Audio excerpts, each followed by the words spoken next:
Welcome to the Drew Yari Show.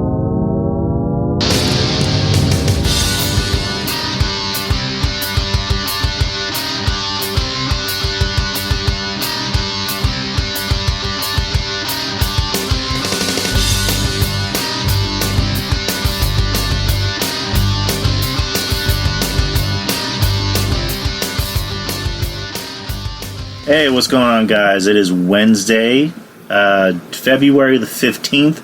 I hope you guys had a nice Valentine's Day. Welcome to the show. And we're about 8 minutes late. That's my fault, guys. I apologize for that. But we got the show started. That's all that matters. And welcome to the show. I'm Drew, and I'm joined by my podcasting partner in crime, Justin from Spinebuster Tees and SpinebusterTees.com. How you doing, Justin? Doing good, man. How was your day today, man? Well, I'm beginning a mini vacation. I'm off from today until Sunday. And, okay. Yeah, it was a much-needed mini vacation. The big vacation isn't coming until the summer, but that's another story. Today, it didn't really do too much. Took the cat to the vet to get fixed. And got breakfast, came home, and played a little God of War, and now I got AEW on. There you go. That's really about it. How was your day, man? Good. Did a lot of I went to Heroes and Fantasies earlier. The one off of 410. Uh-huh. Picked up a couple figs there. Went to go look at a couple display cases. Actually bought a display case. So yeah, because getting the store started and all that stuff. So it's been pretty busy for me though. But yeah, got AEW on too as well. So far so good. Great promo with Wardlow, explaining the reason why why he grew his hair out and his whole beard. I thought the Moxley Claudio versus Rush and Preston Vance. I thought that was a good match. There's blood in the match. So, I mean, it is what it is. I mean, at this point with AEW, but yeah, so far so good for AEW tonight, at least for me. That was a really long match. I don't know, it felt long to me because while I was kind of like messing with my earbuds and the laptop trying to see if it would work, of course I have the show on, but I have it I have it on in the background, right. I'm just looking up and I'm just seeing everything that's going down, and I noticed Moxley. I'm like, okay, he's bleeding. It's nothing new. And who was it? It was Moxley and Kingston. No, not Kingston. Moxley and Cesaro. Claudio versus two guys that I didn't really recognize at first. Rush and Prince Advance. Right. It was just, I don't know. Just to me, it seemed like a very sloppy match. I know there was a point where Moxley is going for a catapult on Rush outside next to the railing, the guardrail, and it's like the sloppiest fucking catapult I've ever seen in my life. But I don't know, the match seemed like it was going on way too long. But then again, it was about 20 minutes, a standard for AEW for the most part. So even standard for some WWE matches too. Like there were some matches in the past few weeks that's went about as long as that match. So I mean, I don't know, maybe it was because I'm being biased, but it's just, I don't know, WWE matches don't feel that long to me. I mean, I guess depending on the wrestler or whoever, but it's just AEW matches to me feel unnecessarily long. And it's probably your enjoyment factor. If you enjoy something, like, you probably won't mind it being, like, let's say you get a 20-minute match on Raw and a 20-minute match on AEW. You may feel that the AEW match, and I'm not saying that you're saying all AEW matches like this or all Raw matches like this, but possibly you may feel the AEW match feels longer because you may not enjoy it as much versus a Raw match that you may enjoy more. And he's like, oh, this doesn't feel like 20 minutes. This just felt like it went by pretty fast. So it just depends who's in the ring. It depends, who's wrestling, depends on, how much of a, how should I say, how invested you are within that match. So there's a lot of things involved. Yeah, I mean, it's just if it's like Bryan Danielson, I'll enjoy it because it's fucking Bryan Danielson. But it's just everybody else is just. And again, I know AEW, I know their audience. They're for the modern, indie, smart crowd that loves their spots, loves their 8 million false finishes. So it's just, I get it. At this point, I get it, but it's just, yeah, that's all I'm going to leave it at. How was your weekend? How did you enjoy the Super Bowl? Some people were asking in the chat. Super Bowl was good. Glad that the Chiefs won. It was a good game, very good game actually. Super Bowl was pretty cool, pretty good. I actually, over this past weekend as well, I actually went downtown. Love to go downtown. Just catch some vibes down there. I think it was Saturday night, something like that. Yeah, did that. And and eventually, I think this weekend. Well, this weekend is freaking whatchamacallit.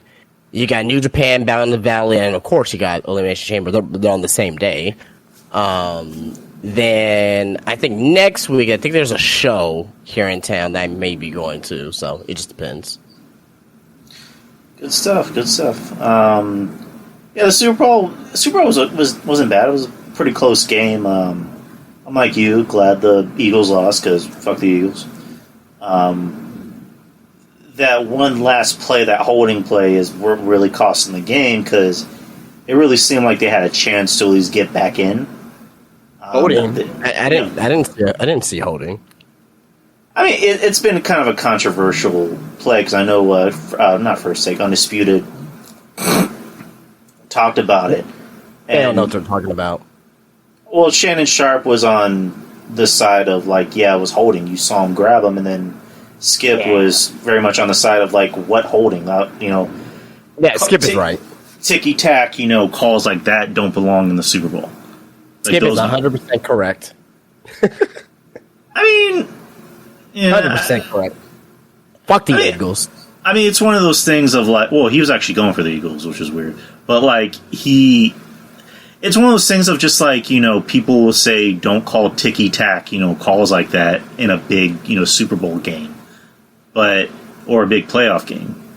But call them in a regular season game. I don't know, it's weird. It's just tell you complain about the refs doing their job, or not doing their job, but yet you'll complain when they do their job. It's weird. But all in all, fuck the Eagles. That's all we care about. And congratulations to the Chiefs. And what else? What did you do on V-Day yesterday? Single, brother. Ain't nothing to do, so there you go. I mean, I at this point, just I don't really. It used to bother me on days like that, but it doesn't even bother me no more. I'm just treating it like another day and just moving on. Like for a while, I didn't even realize it was Valentine's Day yesterday until I went to Walmart. I went to Walmart to buy a few things, and I didn't realize it was Valentine's Day until I saw everybody in, because I was trying to get got a couple things from the I got tape measure, so I went back through some of the aisles and I went through the card aisle because I thought the aisle was gonna be empty. I was like, okay, because I usually walk through there. Then it just hit me oh, today's Valentine's Day. Oh, okay. No wonder why everyone's in here. Okay, yeah. So. Yeah, I could give two fucks about Valentine's Day. I almost asked for that day off, but I was just I asked the missus, I'm like, do you honestly care about Valentine's Day? And she's like, not really. And, we were both working anyway, so. There you go, yeah. I mean, we were actually getting out at the same time, because I usually get home around 7, and she was getting off at 7. So we just went out to eat, and then just came home and chilled, and, enjoying this mini vacation I have, so. Yeah. There you go. That's really all we're up to. And let's get into the show. We have some news. We have quite a bit of news. It's it's kind of half and half. There's news and there's just stupid shit that people said and it's a combination of stupid shit that people said and shit that people said and just news. And then we also have the Elimination Chamber coming up on Saturday. So I guess we can get into the news that something happened a few weeks ago and we didn't cover because there was no show last week. So, as you know, Jerry Lawler was hospitalized due to a massive stroke. He suffered a massive stroke in his home in Florida. An update was posted on the WWE legend and Memphis wrestling icon Twitter. His Twitter account, Jesus Christ, I can't read today, Wednesday afternoon, along with photos of the 73-year-old Lawler recovering in the hospital. Update on Jerry. After suffering a massive stroke on Monday, he is now recovering in Fort Myers, Florida hospital. His speech is limited, but the rehabilitation, there you go, will regain a full recovery. He thanks everyone for the continued prayers, and he will be back in the near future. Longtime wrestling manager Jimmy Hart was in the photos visiting Lawler in the hospital. And yeah, it just talks about his past. Jim Ross tweeted, "I spoke very briefly with Jerry on Tuesday night. He's obviously weak, but I can understand his affected speech. Jerry's prognosis is positive, but he needs all your thoughts and prayers." And the last WWE appearance that Jerry made was at the Royal Rumble in San Antonio. And this was 9 days before his stroke.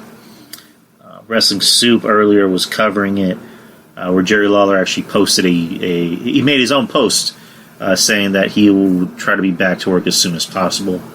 So it's good that the King is recovered. This guy just seems bulletproof at this point, because this guy is known for not drinking or doing drugs.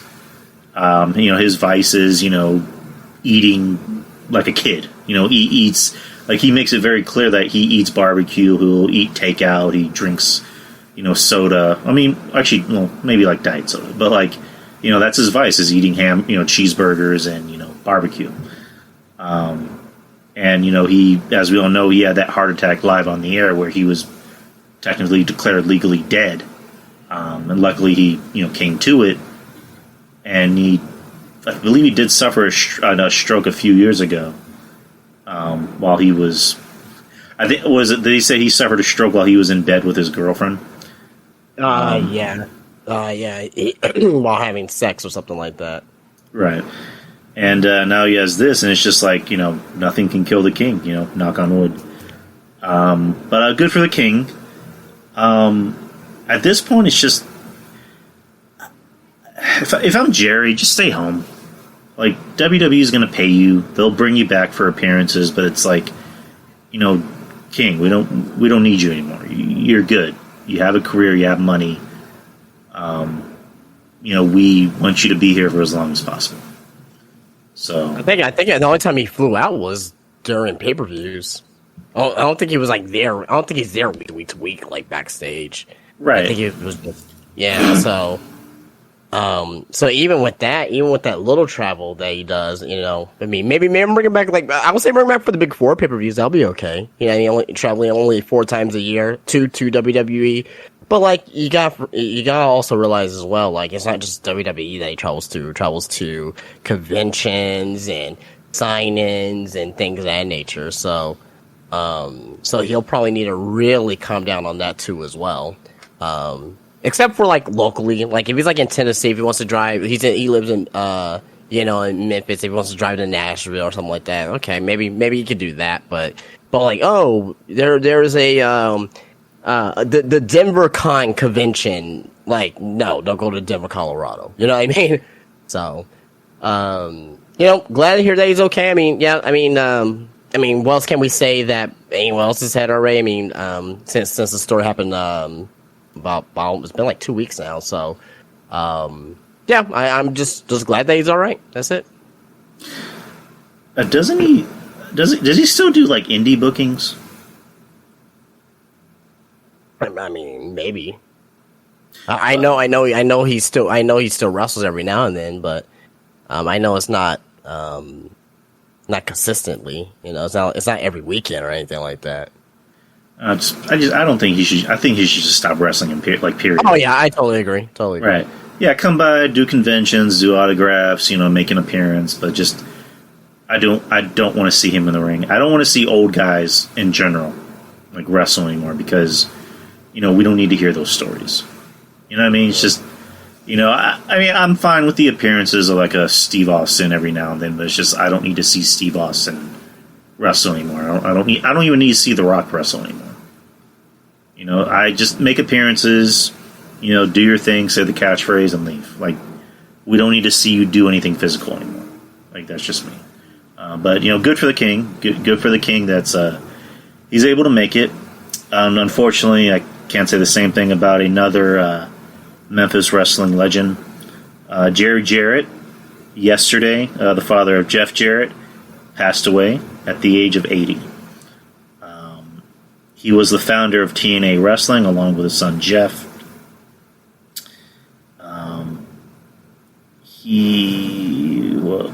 What else was I going to say? So Jeff made a post about his father. It was actually well known that they had a falling out with Vince Russo being involved. That's another story. Jeff put on his Twitter, "When things go wrong, as sometimes they will, when the road you're trudging seems all uphill, when the funds are low and debts are high, and you want to smile but you have to sigh, when care is pressing you down a bit, rest if you must, but don't you quit. Life is queer with twists and turns, as everyone of us sometimes learns, and many a failure turns about, when he might have won if he'd stick it out. Don't give up, the pace seems low. You might succeed with another blow. Often the struggler has given up when he might capture the victor's cup, and he learned too late when the night slapped down. How close was he to the golden crown? Success is a failure turned inside out, the silver tint of clowns of doubt, and you never can tell how close you are. It may be near when it seems afar. So stick to the fight when your heart is hit. It's when things seem worse that you mustn't quit." Lightning, you didn't really miss much. We kind of barely started, maybe 10 minutes ago. Rest in peace to Jerry Jarrett. He played a big part in wrestling, played a big part in TNA in its early years. Not for nothing. This is kind of like a nothing burger, but there was that story that Lightning says, "Do I have a new mic?" Not really. I had to change the settings, but I'll get into that later. There was that story that Cornette told when Vince was on trial for steroids that he actually had Jerry as a backup to run the company for him if he ever did go to jail. Yeah. So, but what are your thoughts on Jerry Jarrett's career? Well, I think he contributed more. Everyone knows him about modern wrestling fans know him from TNA, being one of the founders of TNA. But his biggest contribution was for CWA Memphis Wrestling, really, really making Southern wrestling a thing. That was Memphis. That was Jerry Lawler. That was Bill Dundee. That was Dr. Jerry Graham. You know what I mean? So it was guys like that. For CWA that really made Memphis Wrestling a thing. And if you go back and watch Memphis Wrestling, it holds up to today. Yeah, the moves are not there, but the storytelling. If you're a storytelling wrestling fan, if you love storytelling, go watch back some of that CWA stuff, some of those promos. You know what I mean? And you gotta take the context of the time. It holds up today, and you can find that here on YouTube. So, But yeah, I really like that stuff. And he also did USWA as well. When CWA fell, he did USWA for a little bit, and brought up some newer guys that were some of the people that we know and love today, like Sean Waltman, 1-2-3 Kid, Jerry Lynn, also as well. I believe I want to say Booker T. And Stevie Ray Harlem, I believe they had a little bit of Eliminate down there as well. So the Rock and Roll Express, Cactus Jack, Mick Foley, they all had a little stint there in USWA as well, which is a very important time. New Jack. So some people like it was basically like some people who were already established and like some new blood at that time as well. It's very interesting to go back and watch that as well to kind of see on how some of these guys started their careers or like in their twilight of their careers as well. And that was also when Vince McMahon was doing the, really trying the heel Vince McMahon character. And this was like in 93 when he was trying it out. So go back and watch some of that stuff from USWA. It's very, very interesting. Love it. I've heard of USWA.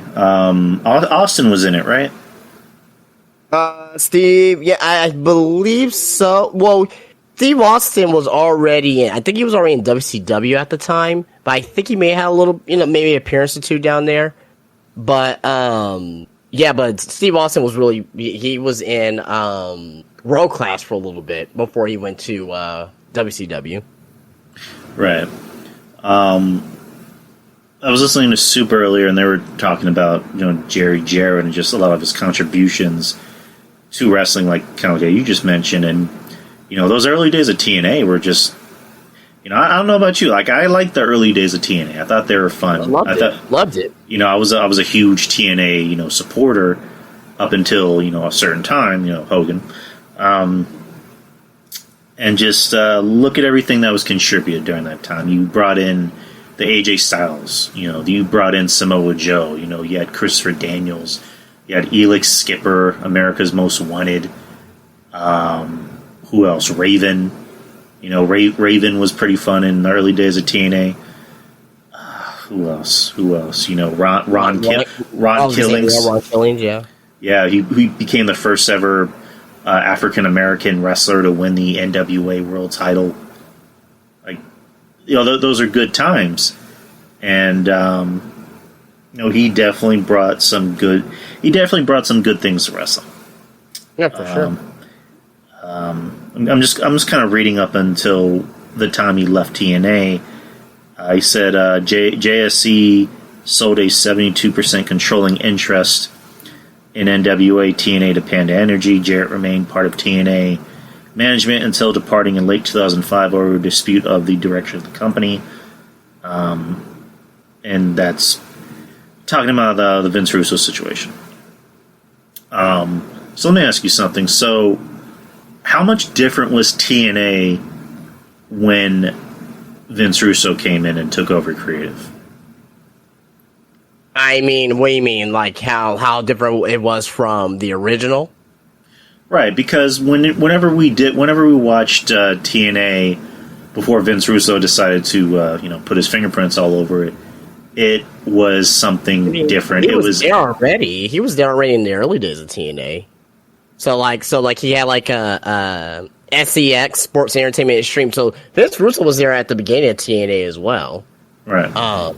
So he was all influence.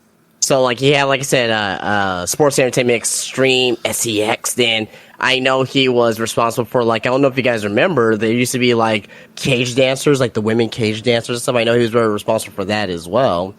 So I know once Jerry left, and just kept Jeff there, and I know like 2005, 2006.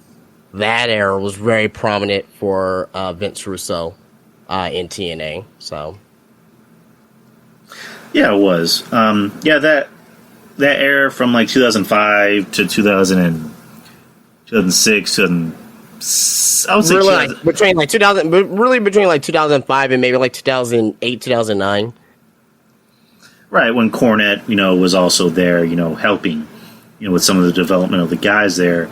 That was TNA at its peak, and then they got too big for their britches. They brought in more ex WWE guys. They brought it. It was fine when it was just like Christian, when it was the Dudleys, and then Kurt Angle coming in was just kind of like, this is like the cherry on the the icing on the cake.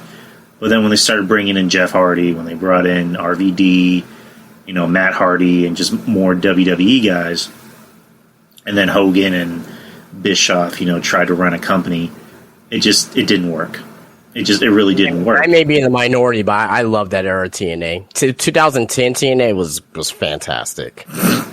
I loved it. Now, 2011, question, that was like, I didn't really like 2011, but like 2009, 2010, like, I would say maybe like, summer 2009 through, I would say like early 2011, like January 2011. That was, to me, that was the great mixture of everything of both together, because you had the younger talent mingling with the established stars. Yeah, there was probably a little bit too much of established stars there, but at the same time, it got people talking about the product, and especially when, right, the whole 10-10-10 storyline with Abyss and Jeff Hardy turning heel, and that got people watch TNA. That actually got people watch TNA. I guess I remember. What was it? Was it the best? Was it the best reason to watch TNA? Probably not. But I was watching it and I was invested into it. So I think that time frame for me personally, that was my favorite time. Not necessarily the best time, but that was probably my favorite time of watching TNA.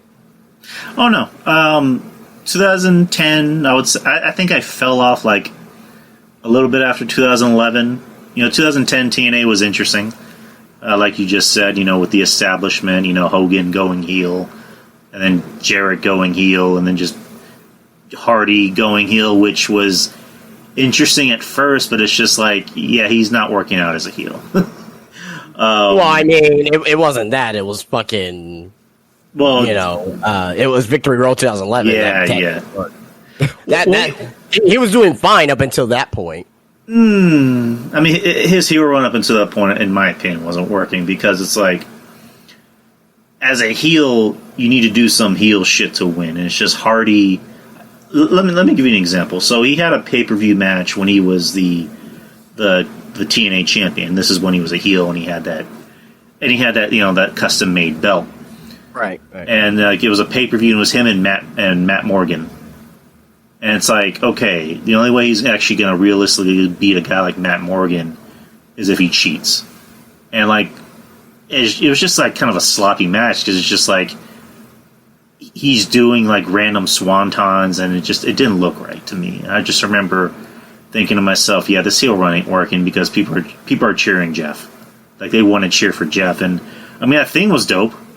That that Another Me theme, I fucking love that. That slaps. Oh, yeah, that's a fucking fantastic theme. To this day, especially that begin that. I can't do it right. I can't do it any justice, guys. But I love that theme. And then, of course, Victory Road. That's when it started to kind of like taper off a little bit. But yeah, TNA from 2005 up until 2010. I would say were the better years of TNA. Would you agree?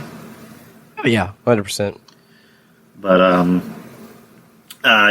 rest in peace, Jerry Jarrett. And I know Jeff was wrestling tonight on not TNA, AEW, which apparently he insisted, like he wanted to work. He wanted to pay homage to his dad. So, I mean, I guess people responded to grief in different ways, but good on Jeff. And the people in Laurel still booed the hell out of him. I get it. He's a heel, but like maybe just like for one night, just kind of like chill a little bit. You know what I mean? It'd be kind of hard for me. It's kind of hard for me to boo someone who just lost their dad the day before. Like, you know what I mean? Like, it's a little hard for me to do that. Maybe it's just me. I don't know. Well, I don't know. Like, I guess you're right. Maybe it's just how it was presented. Like, if it was presented as him coming out and saying, I'm going to pay homage to my dad, that would have made sense, but he just decided to straight up come out as a heel. But I don't know. That is weird. It's pretty weird that the audience, still boos him, even though his dad just passed away yesterday. So acknowledge it, right? Or like, like with the fans in the crowd could have been like thank you, Jerry, or like something very simple. You know what I mean? But I don't know. People don't think like that. They're just, I'm a fan, and I'm a cheer who I like. I'm a boo who I hate, which is fine. But sometimes you gotta kind of have to like take it back a little bit. Like, oh, this guy just lost his dad yesterday. Like, maybe we should pay a little bit on, maybe give a little bit of respect to his father real quick, and then get right back into it.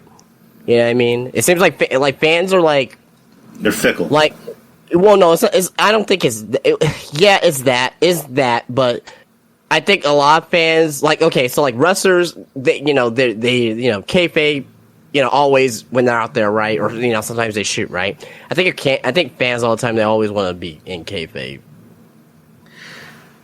Sometimes they want to cheer who they actually like, and they want to boo who they actually hate, no matter what the situation is. That's weird because it's almost like that one time during the Eddie Guerrero tribute show on SmackDown when Batista went out, into the ring and he's pouring his heart out and he's just crying, because he just lost his friend, and there's that one guy in the audience yelling, "You suck!" And like the whole time he's just like egging on Batista, and it's just like, dude, like wrong place, wrong time. Like, I don't know, but what's up, RJ? Wrestling fans are a bunch of dicks.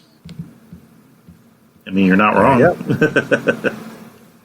But, yeah, Jeff Jarrett should have stayed home for a week. I don't think this is the time for you to be getting any heel heat right now. Go and celebrate your father. Go be with your family. AEW gonna be all right. Like, I don't understand what was the need for him to come onto the show tonight to get booed out of the building like that. I mean, he's dedicated. He's a damn good heel. Nobody's going to take that away from him. But, Jeff, you should have stayed home. Stay home, though. It's all right. Chris Jericho should have stayed home, but that's another story.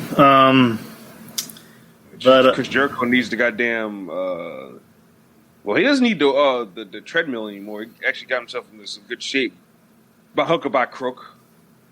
Yeah, I mean, I'll give him credit where credit is due. He wasn't one of those guys that did the whole, oh, I'm still good, even no matter what shape I'm in. He's like, I'm pretty sure his wife is like, yeah, you're a little chunky.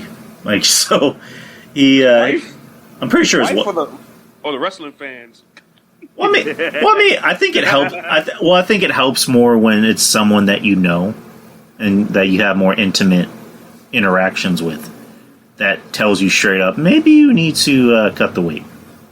I mean, because like there's a difference between a bunch of people at home saying you're fat, because I know it sounds like I'm rambling, but it's kind of like when like they did the Piggy James storyline with Mickey James, where they tried to insinuate that she was fat. It's like, you're not fat. She's thick. She's thick. Like, what is it? Thursday Night MILF? What, is that what she called herself? But, yeah, so there's a difference between fans talking shit and like people and like trust, will say shit to you. You know what I mean? So he should have known better as soon as he took my man's over for a side headlock and his belt broke. That wasn't an indication you needed to lose weight, then I don't know what. But I mean, point it. He took him over for a side headlock, Drew. A side headlock, and his belt said. I saw that. Oh man! But good on Jericho. Yep. Good on Jericho on cutting the weight. So, but I don't like Jericho. At this point, I don't like Jericho in his career. Me neither. But what's your thoughts on the previous two topics? First, Jerry Lawler, as you know, had a stroke a few weeks ago. I think 2 weeks ago, I believe.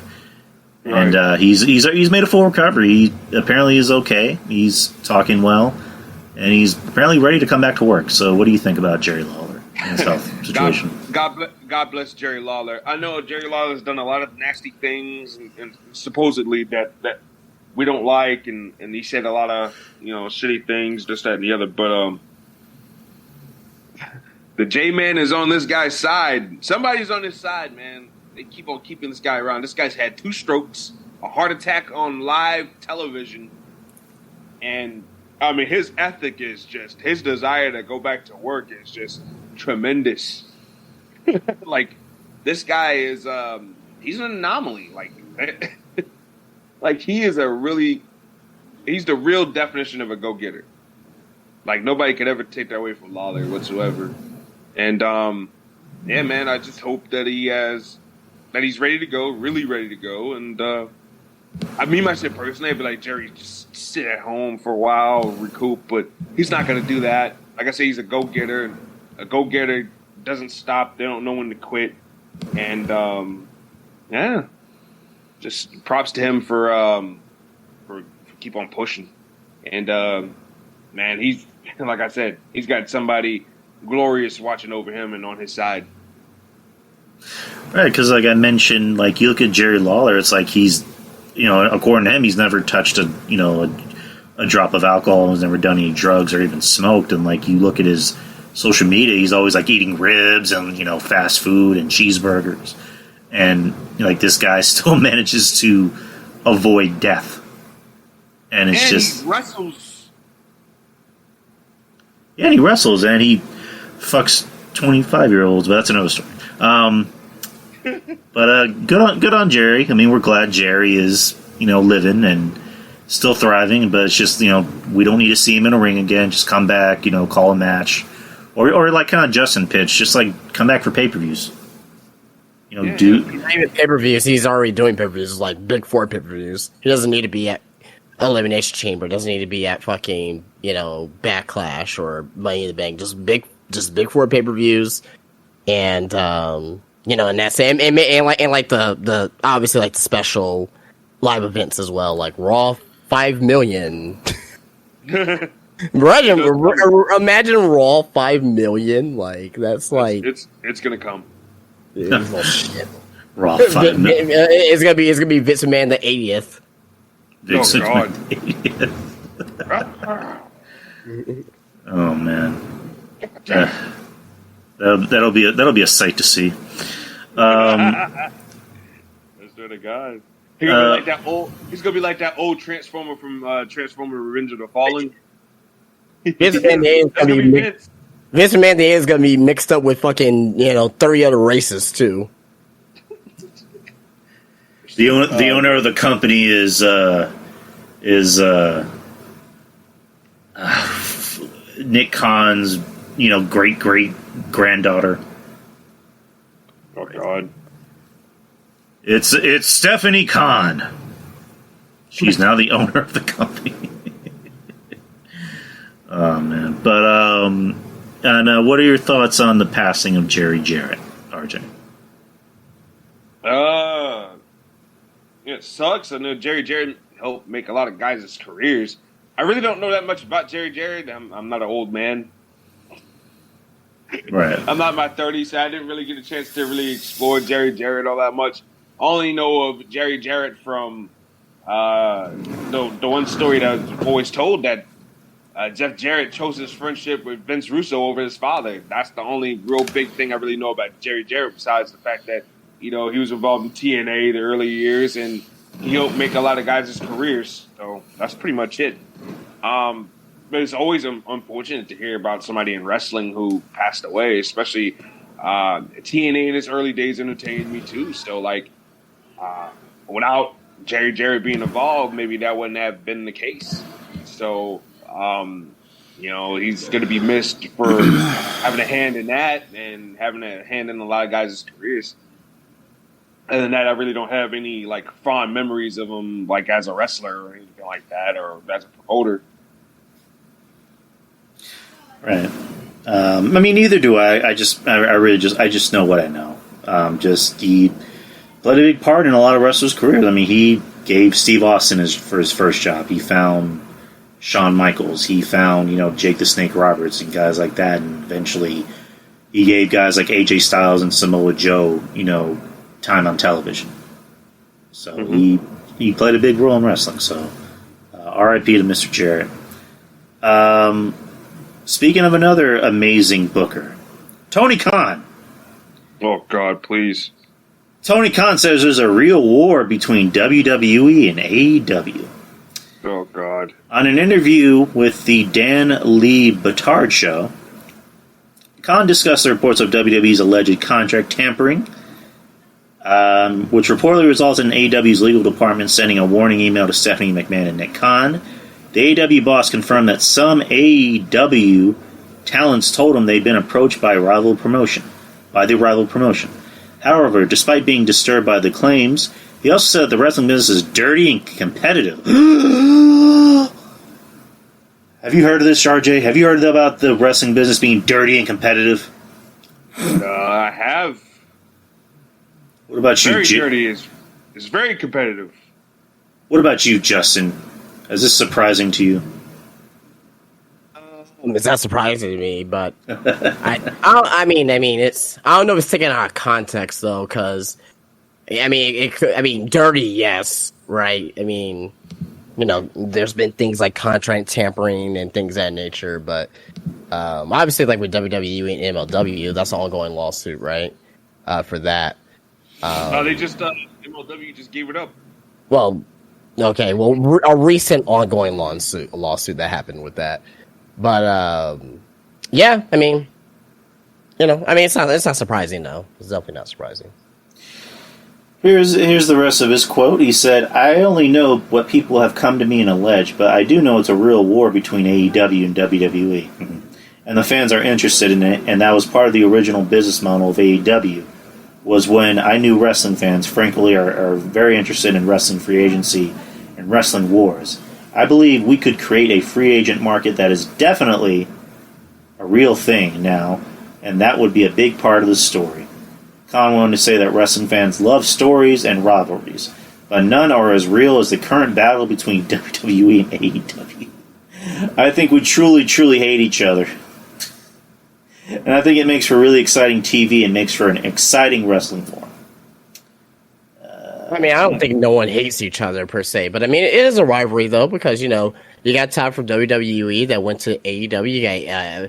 You got obviously Cody who went, and not just Cody, but like Cody, Cora Jade, a lot of people from NXT went over from AEW who could have been signed to AEW and went over to WWE NXT, and that's even including Kiana James and Fallon Henley. Right. Your current NXT tag team champions. They had cups of coffee on AEW. We may have not known. Yeah, so, but it's a rivalry. Yeah, because there's people who are in AEW that want to be better than WWE, and there's people in WWE saying like, hey, we're better than AEW. So yeah, it's a rivalry. Not to the extent of WCW, not to the extent to our fucking childhood. WCW and AEW. I'm sorry, and in WWE, I should say. But, yeah, it's a rivalry, but it's not, like, that intense. But it's a rivalry, though. Continuing, he recounted in 2021 about WWE President Nick Khan having talks with NJPW shortly after the Japanese promotion began working with AEW. In response to the interaction between WWE and NJPW, Tony Khan asserted his irritation, referring to Nick Khan as two-faced. I called the New Japan executives and said, "Is this true? Did WWE call you and try to get you to turn on me?" And they said, "Yeah." And I said, "Okay, well, are we still doing the stuff we had planned?" He recalled, because at the time, we had a match set up for Wednesday Night Dynamite, where there was going to be a New Japan title match in AEW. It was the first of many of those matches. NJPW officials told Khan that they didn't trust WWE and wanted to continue working with AEW. Ever since, our relationship with NJPW has been incredibly positive, Khan said. And despite WWE's attempts to, quote-unquote, hurt AEW's relationships, Khan affirmed that it's motivated AEW to work even harder. Yeah. I have nothing. I have nothing to say about that, really. What can you say about it? Yeah, with the failing ratings, with barely being able to hit 1 million. They hit 1 million a few weeks ago, so good for them. But it's like that was only why they only hit 1 million, because of Briscoe. I know that, but yes, they don't hit millions. They're lucky to hit a 900,000, and the company, the product has just been very unwatchable and not very good since Punk left. I mean, I disagree with that. I won't. Yeah, I'm not gonna go that far. I don't say it's unwatchable. They have good it hasn't been. I think what you probably mean is that nothing. It does. There's nothing that gets you invested, like fully invested to watch out week to week. Yeah. The wrestling has been tremendous. Like if you want to go and watch, the wrestling's been tremendous. Like tonight's been good. Like from what I've been seeing, it's been pretty good tonight. And there was some storytelling there as well with the whole Wardlow, the Wardlow, why he grew his hair and his beard out because his dad, passed away from cancer, and that was a way to honor him. Like that's shit that I like to see. I love that type of stuff. You know what I mean? Is that going to get more people invested in Wardlow? Who knows? But at least they're trying in some aspects, right? Christian came back tonight. Well, that's obviously that story with Jungle Boy still there. You know what I mean? Moxley and Heyman, they're gonna have a Texas Death Match. Yeah, Texas Death Match. Was it Texas Death Match? Did they call it Texas Death Match? I think it's just a death match at Revolution, but yeah, I mean, so they're trying on storylines. It just depends on if you're the fan that's going to be invested in it or not. And there's a lot of fans that are, but a lot of fans are not as well. So, to me, I think the goal is with AEW right now, because also as well, news today, and I don't know, Drew, if you had this on your docket, but Ring of Honor now has their TV deal finally, right? Saw that. It's kind of sort of their TV deal.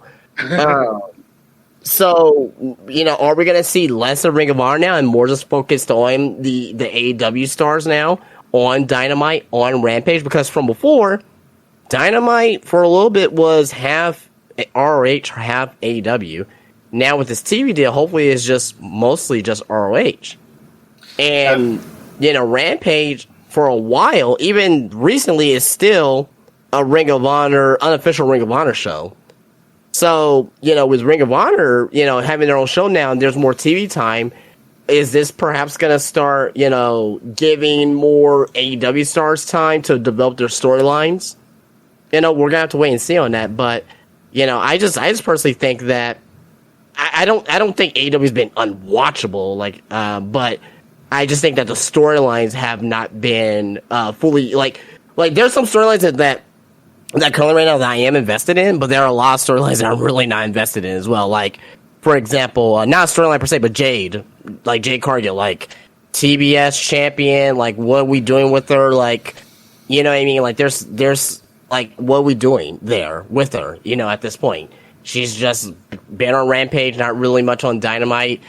You got like the All Atlantic Championship. Orange Cassidy, I forget that he's the All Atlantic Champion because he hides it in a bag, and he doesn't bring it out until he's actually wrestling, right? The TNT Championship, it's flip flop back and forth, and they're starting to help out now with that, with the whole Wardlow situation. But so there's some things that's questionable on AEW, but there's some things that I think that they're doing pretty well too. To be fair. Yeah, I think the wrestling is never really the problem, so to speak. It's just that some of the storylines don't fully feel fleshed out, or they drag too fucking long. And there's people on television that go ahead. I'm sorry, man. This Ricky Starks versus Chris Jericho thing doesn't make any sense whatsoever. Ricky Starks beat the man on that New Year's Eve show, or the New Year's show. Why does he need to wrestle Chris Jericho's crew in order to get another match with him? It doesn't make any sense whatsoever. You already beat him, Ricky. You already beat him. It's okay. Let me kind of. Doesn't make any sense. Let me kind of backtrack what I said earlier. So, obviously, it's not an unwatchable show because I'm watching it. I have it on. I'm not gonna watch Rampage because fuck that shit. But no one watches Rampage. Okay, so we agree. Like Justin and RJ said, it's not the wrestling that's the problem. There's good wrestlers on here. Ricky Starks is really fucking good. We love Ricky Starks. But it's just, just pointing out the obvious. Just the storylines either don't make any sense or they just drag on. And then you have, and then there's.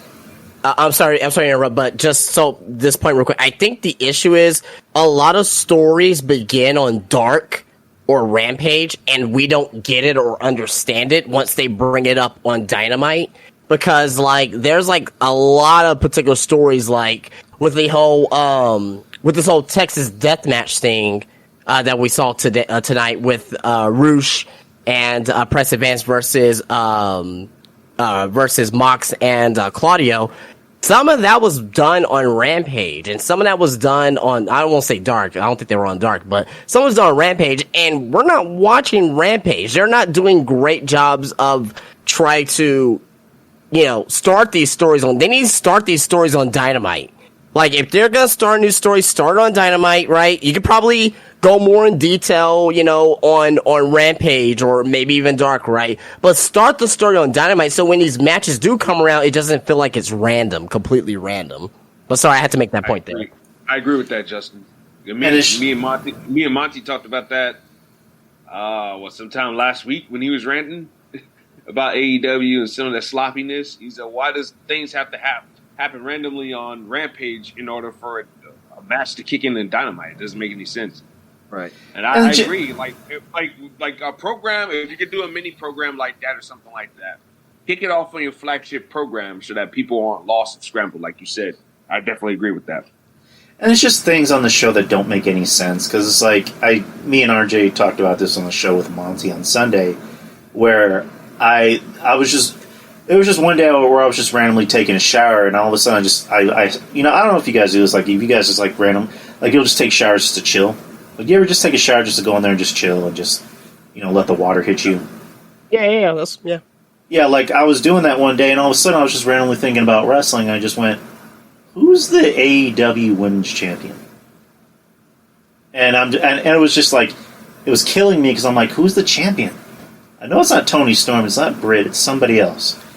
And then I had to be reminded on Sunday's show, I'm like, it's fucking Jamie. Jamie Hayter is the Women's Champion.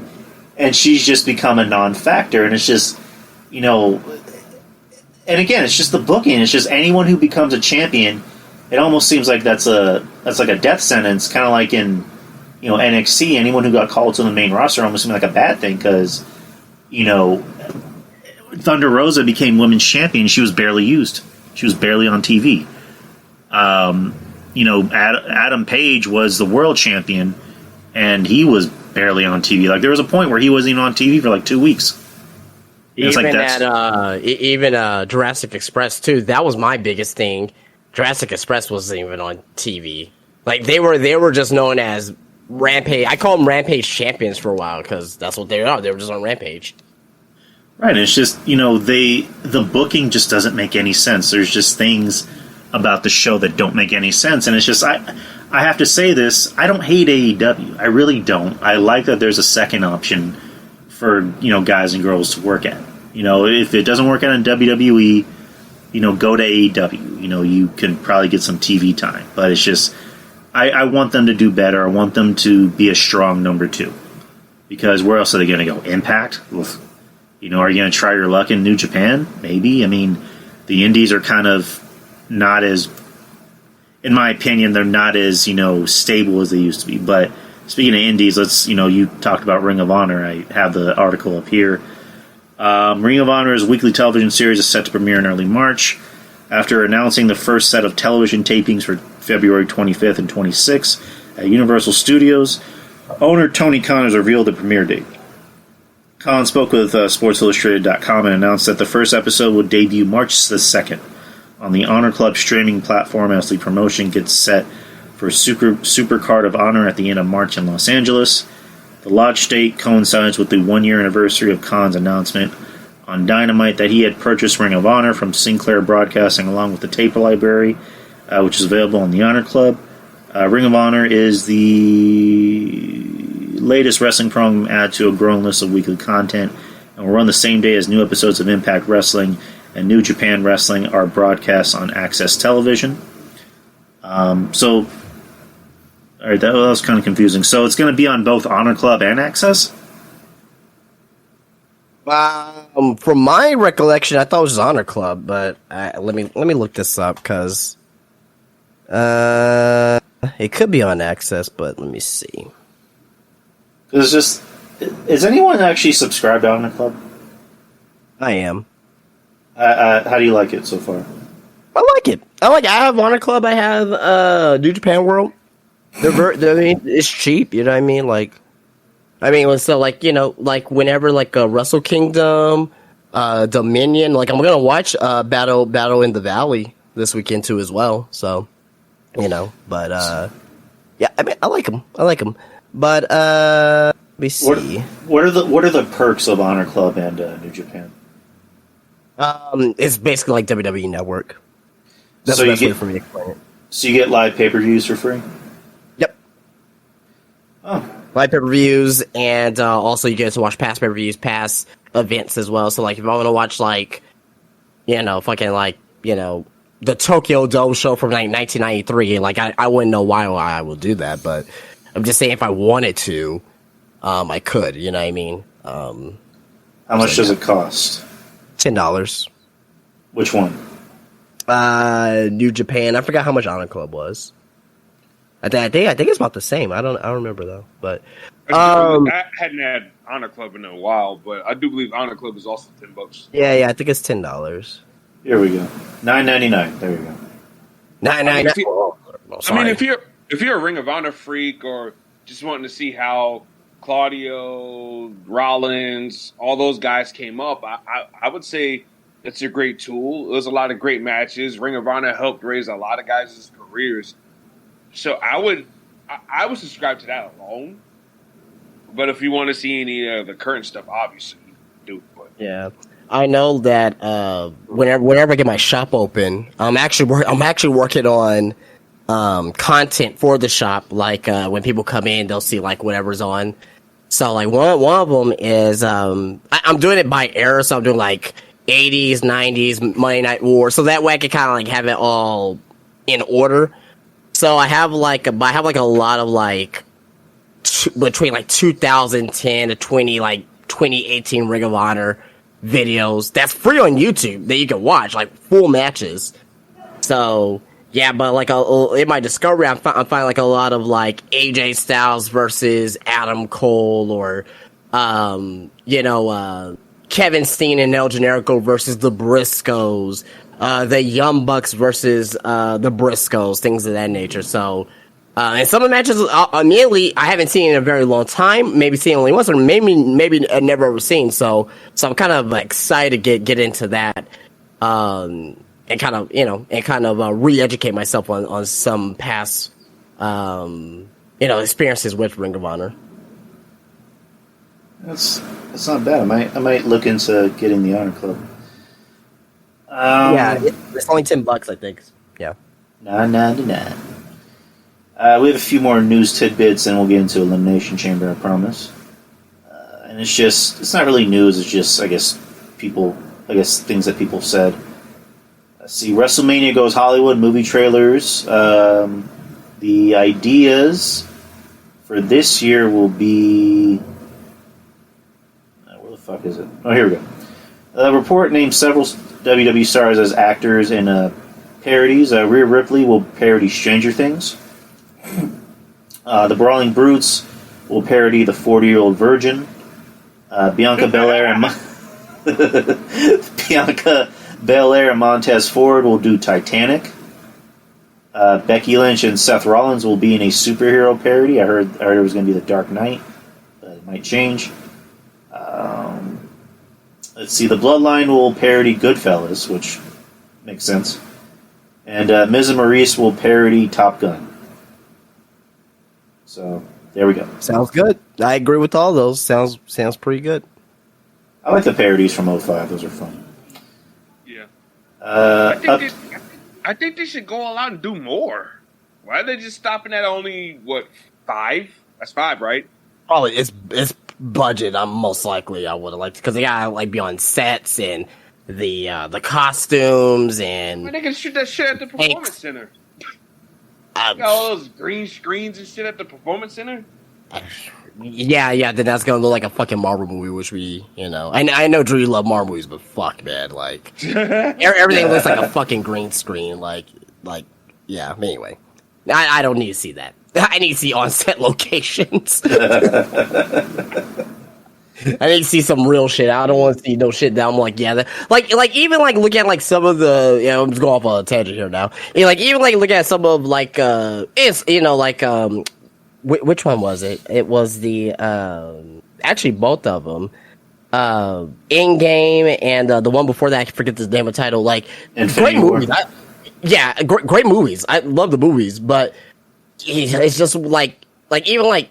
In 5 years from now, I was like, oh my god, this looks like shit.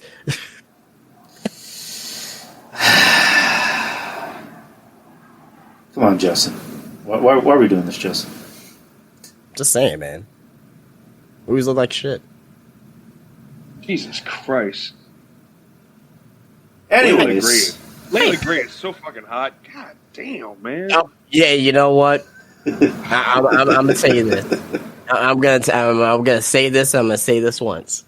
Jesus. If I ever see her, I'm trying it, and I'm gonna lose all my semen in my body. So much semen. I'm gonna look like the alien from fucking Independence Day. The one that's dying. Man. Yeah, she's ridiculous. God damn, man. She went to a middle school today. Like, if I was in middle school, man, I'd be like, yo, you brought this fine ass bitch here? What the fuck? Exactly. Well, Layla Gray is fuckalicious, man. God damn, man. Speaking of fuckalicious. Her and Gigi Breno from NXT. Like, oh fuck. yeah. Like that girl is ridiculous, man. She's not real. She's not a real person. She can't be a real person. She can't be. They got all those fine ass women down in NXT right now, man. I don't care what a lot of people are saying. Oh, NXT right now is not the same. They're not in its prime anymore. No, they're in their prime. Trust me, they're definitely in their prime right now. I'm enjoying NXT more now than I did in its later years of Black and Gold. It's more fun. It's more fun to me. I don't know. I don't know. I guess because I grew up on FCW, I went to a lot of the shows. I've seen a lot of the guys struggle to get better and stuff like that. So I'm kind of used to all this, what people are seeing now. But NXT now, to me, is just really fucking fun, bro. I'm having fun with it. It's actually refreshing doing reviews on NXT and reviewing the pay-per-views and talking about it again. Honestly. Speaking of NXT, I guess since we're already talking about NXT, you all saw Braun getting booed out of the building last night. Yeah, like from 5 fans. Yeah, from the PC Full Sail. They need to get the fuck out of there, man. Yeah, I don't hold much. I've been saying that for years. They need to take that show on the road like weekly. Like they need to have that show in like smaller arenas, like they've been doing, with what they did with the most recent pay-per-view at Charlotte. I don't know if they can afford it. Yeah, I don't think. Yeah, they can't afford it because NXT, even when NXT at the highest of levels, they not too many people know this or remember this, but NXT ever since Triple H made it into a brand, it's been running at the negative. Every single year, it's never made any money. Yeah, they were losing money. Well, I realize that. Although I agree 100%. It needs to go road. Like I agree 100%. Well, no. Here's what Kyle's saying. This is what I've been saying for a while. Is like tape multiple weeks at smaller arenas. I mean, they could do that, but again, they're gonna have to change it because again, they may need to change the contracts, things of that nature, because they don't pay them for travel. They don't pay them for. It's different from an actual WWE contract. Like the top guys in NXT, they get a little bit more money. So like your Carmelos, your Braun Breakers, your Toxic Attractions, they get more money than people like the Tiffany Strattons, the Sol Rukas. You know what I mean? Like those guys are probably making maybe $30,000 a year at this point, if that. You know, so. But Jay, it's a lot of things that have to go down and change in order for that. It's not as easy. It's not as easy as, because I'm pretty sure they thought about it, but it's not as easy as it, you know, as it seems. Because I'm more sure that they do want to go on the road. You know what I mean? Like you know what I mean? Because obviously they did it, you know, back in like 2017, 2018. Like they'll do NXT events on the road, and even have some NXT shows. Like, because I remember, I think it was like 2017, 2018. They filmed an NXT show here in San Antonio. Yeah, it was. You know what I mean? So I'm more sure that they could do that, but again, it's, you know, it's WWE and, you know, it's budget. It's more than what we like, that we don't know. You know what I mean? We're just fans outside looking in. We can make suggestions, right? I'm more than sure that those suggestions would have been brought up thousands of times and they consider it, but just right now, it's probably just, they're just probably just too incapable of doing it. Did you go to the whenever NXT did house shows in San Antonio at the Aztec Center? Did you go? I did one of them. I obviously I went to the takeover San Antonio. Me too. That was here. Yeah. So that was a fun show. It wasn't, you know, looking at it, if I had to be honest with myself, even when I was watching it there live, I was, you know, because you know I'm the guy that's honest about shit for the most part. Right. It wasn't that great in comparison to some of the other ones, but I will definitely take that show back over what we have today. So, right. Anyway. Braun. Yeah, I guess to kind of go back to Braun is just Braun Breaker. He's been very in my opinion. I like Braun. He's good. He's getting better in the ring. I mean, it helps that they're giving him better opponents, but with his character, it's kind of like Bianca Belair, where it's just like they're very talented. I like them both, and they're over, but they need to do something with their character. I mean, whether it's be a heel. I mean, they're not going to make Bianca a heel, that's for damn sure. But it's just for Braun, it's like he needs a character tweak because he just seems very one note. As far as I agree. I think what it is that his character. I won't say he's perfect or anything like that, or he's perceived to be perfect. He's definitely not that. But like he's been like a killer, and he really hasn't really had too much. How should I say? A lot of believable aversion per se. So like obviously the thing with like Grayson Waller and Joe Gacy with his dad and all that shit, like. You know, he did have some aversion there, but, like, it wasn't believable. It wasn't like, oh, shit, like, Joe Gacy's gonna win the NXT title.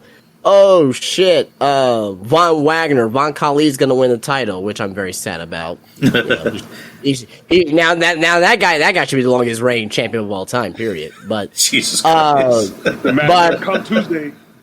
Yeah, but anyway. But, yeah, I think that's probably one of the issues with them. Yeah, I mean, just another thing is that Shawn Michaels is falling into the same trap as Triple H. These long ass boring title reigns, bro. He's had great matches, but what is it? Knot them all up, now knock them all down. Hoo. It's boring. That's boring. It's the same formula that, like Drew said, he's doing the same thing with Bianca Belair right now. It's boring. There's nothing there. There's no extra sauce on the fucking meat and the bone there. I mean, fuck, Bianca on Monday had some extra sauce on that meat. Oof. Well, she had she was carrying a goddamn bakery the other day. I mean, that's neither here nor there. But Braun Breaker needs a character tweak. They need to maybe take the belt off him. See, myself personally, I wouldn't have had that belt for that damn long. He's had it for almost a year. I would have split it up. He's a babyface. Yeah, he's supposed to be dominant, but these long-ass, boring title reigns don't do nobody any good. Not everybody needs to be champion for a long time. Roman Reigns can kind of get away with it a little bit, especially within the last, 8 or 9 months. You know, the things surrounding him and the whole story. He's got multiple players around him to help make it entertaining to the point where it can be stretched out. Braun Breaker doesn't have that luxury. He doesn't have people to play off of to make his championship run interesting. And in fact, it's quite the opposite because people are just counting down until Carmelo Hayes gets in his face and beats him for the belt. That's the last thing you want for a big babyface champion. With the exception of Carmelo, because obviously, like, we've been talking about him for a while, possibly be one of the guys to win the championship. Who would you have Braun drop the belt to, if not Carmelo? I mean, obviously Carmelo, that's the main one, but like outside of him, maybe Dragon Lee, but he's not there yet. I mentioned that too. He's not there yet. So even at that, so you said Dragon Lee. Even at that, we knew that he was coming in to WWE at the minimum January, but this month he's supposed to be coming in. Right. Yeah, I think right. So that means to me, Braun Breaker will still would have had a long title reign regardless. All right. So on the roster that we know of for sure, I would have had JD McDonough cheat to beat him, because at least McDonough has got some. He's got some layers to him as a character. I give him credit. Huh? I love him. I love JD McDonough, Jordan Devlin. I love him. Been watching him since the first UK tournament. I don't think that he would. I think it would have been worse with him as champion. Really? Oh yeah. I mean, he ain't got to have it that long. My point is, like, the Attitude Era was really, really successful. Why? Because you never knew who had the damn belt, right? Like, and that's true, but sometimes that made it kind of, even if we go back, Attitude Era, this Attitude Era, that I lived during Attitude Era, is probably it was the greatest time to be a wrestling fan. Mm-hmm. But looking back at some of that stuff, like go back and look at some of those title reigns. Look at The Rock and Mick Foley. How many times they swapped the titles in like a span of like 2 or 3 months. It was ridiculous. It was ridiculous, but it was fun though, because you didn't know what was gonna happen. But it was good for that time. You can't do that today. I'm gonna use a quote. I'm gonna use a quote from Vince Russo, and this is probably gonna be the end of me. Vince Russo said that wrestling titles are props. They're not as important as people think they are, and he's kind of right, because, like you guys just said, the Attitude Era is just like that whole feud with The Rock and Mankind. Mankind was the champion at one point. Then The Rock. Then Mankind. Then The Rock. Then Triple H. Then... Or actually, let me leave Triple H for a different conversation. You had Steve Austin. You had The Undertaker. And it's just like... Nobody had a lengthy title reign. Steve Austin, people will say he's the greatest WWE champion of all time. But did he have a long title reign? No. Like, at best, he was maybe champion for, like, maybe 4 months. When it started to lose its luster was when you had these lengthy title reigns with Triple H. And I'm not a Triple H supporter. I've always been a Triple H supporter, but it's just like Triple H was the champion for 8-9 months, coming out and opening Raw, giving these 20-minute promos, talking about, I've beaten everybody, and I've beaten Austin, and I've beaten Rock, and I've beaten Goldberg. Stone Cold's longest title reign was 175 days. See, there you go. And it's just, these lengthy title reigns, they worked in territories, but it's just, the Attitude Era proved successful because, people cared about the characters. They cared about Steve Austin. They cared about The Undertaker. They cared about D-Generation X, the New Age Outlaws. That shit was over. Val Venus was over. And Val Venus wasn't known for his technical wrestling prowess. He was known because he had a character that people thought was, fucking cool and funny. And nowadays, just like, Roman's probably the only one who can get away with it because, like RJ said, he has people to play off of. He has, the Usos. He has Jay. He has, he had Sammy. He has Paul. That's what makes it so interesting. And it works, but,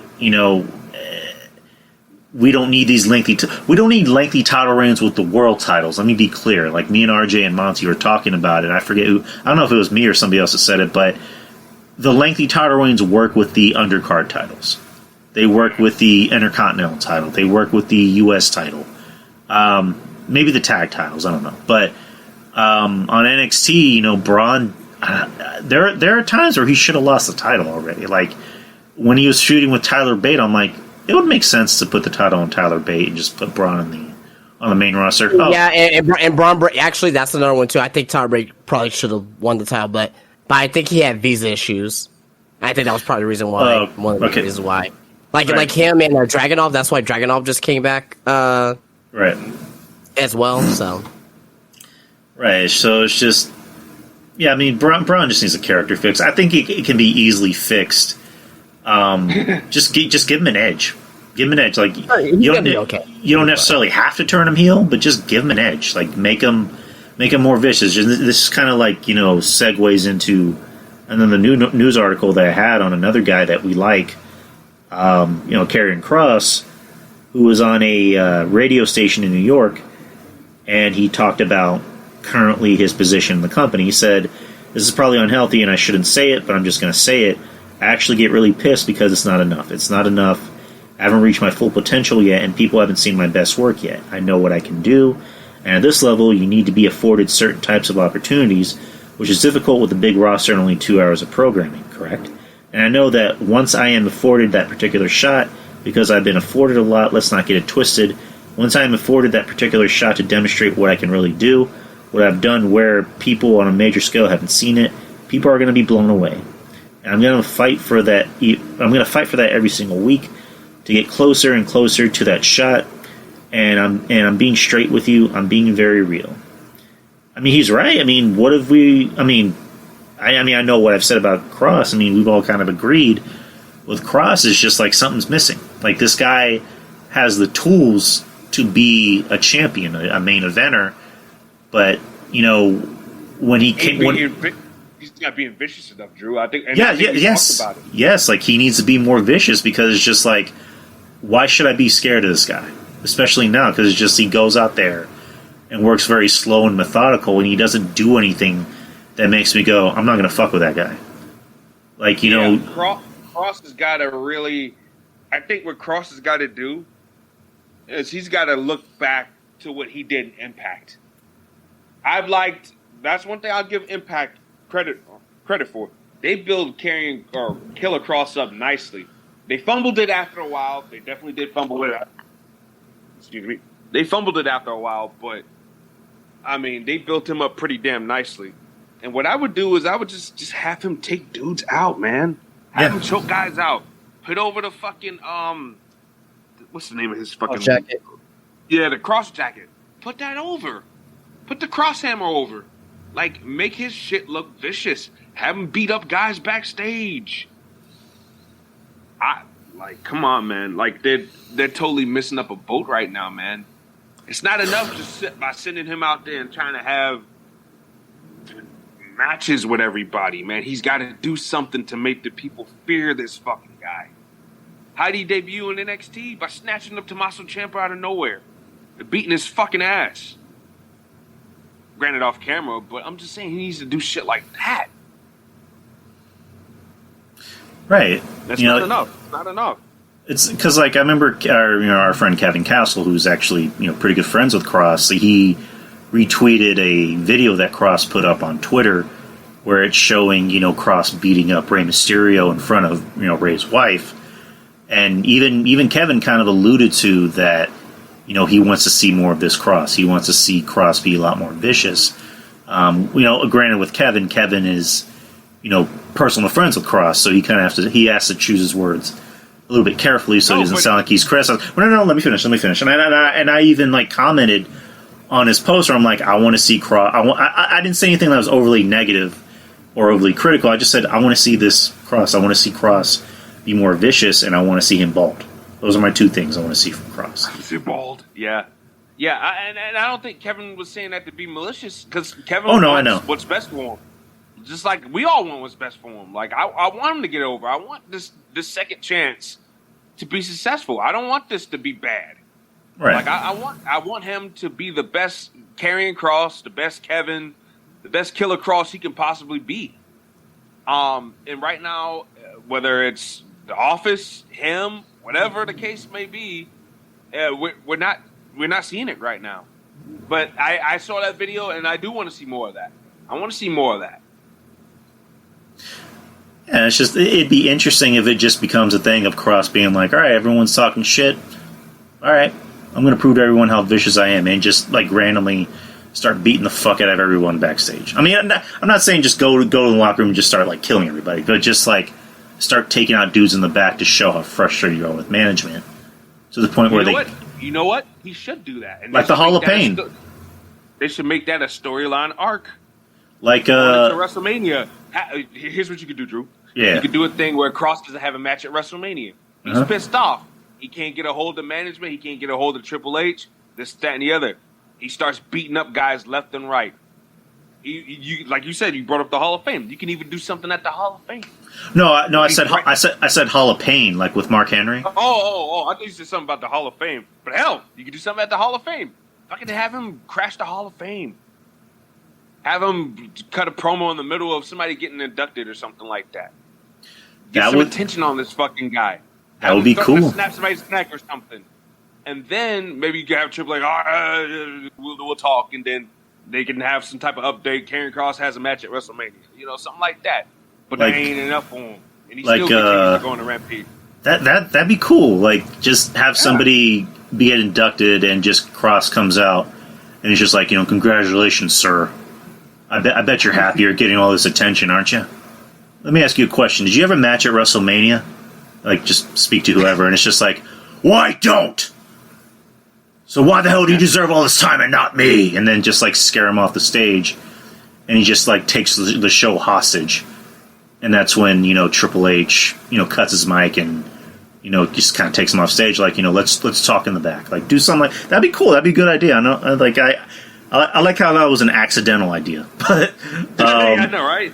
But that'd be cool. But I mean, again, we like Kross around here. We want to be successful, but we're just being honest. Right. We're just being honest. Like we can still like somebody and still criticize them. We can say this isn't working. And there's nothing wrong with that. Would you want us to lie and say, "Oh yeah, Kross, you're doing a great job, dude"? Like, nah, we want to see more because we know you're capable of doing more. And like I said, whether it's The Office or it's him, whatever the case may be, we just want to see more because we know you can do it, and we want what's best for you, dog. That's it. No hate, nothing but love. And if we didn't love you, if we didn't like you, we didn't care about your career, we'll tell you you're doing great. Well, yeah, he can do no harm. He can do no wrong. Go ahead and do what you got to do, man. Like, nah, but we just want to see more. That's it. Exactly. We want to see the best Kross. We want Kross to be the guy that we know he is. Just like we want every other talent that we're fans of to be the talent that we know they are. A few more news things and we'll get into the Elimination Chamber. Jeff Hardy and Tammy Sitch's court hearings, there's updates on them. PW Insider is reporting that Hardy, as of now, is still scheduled for a pretrial hearing on February 23rd. It was noted that court records have indicated Hardy's defense and prosecution were trying to come to a plea agreement for Hardy, though nothing has been made official at this time.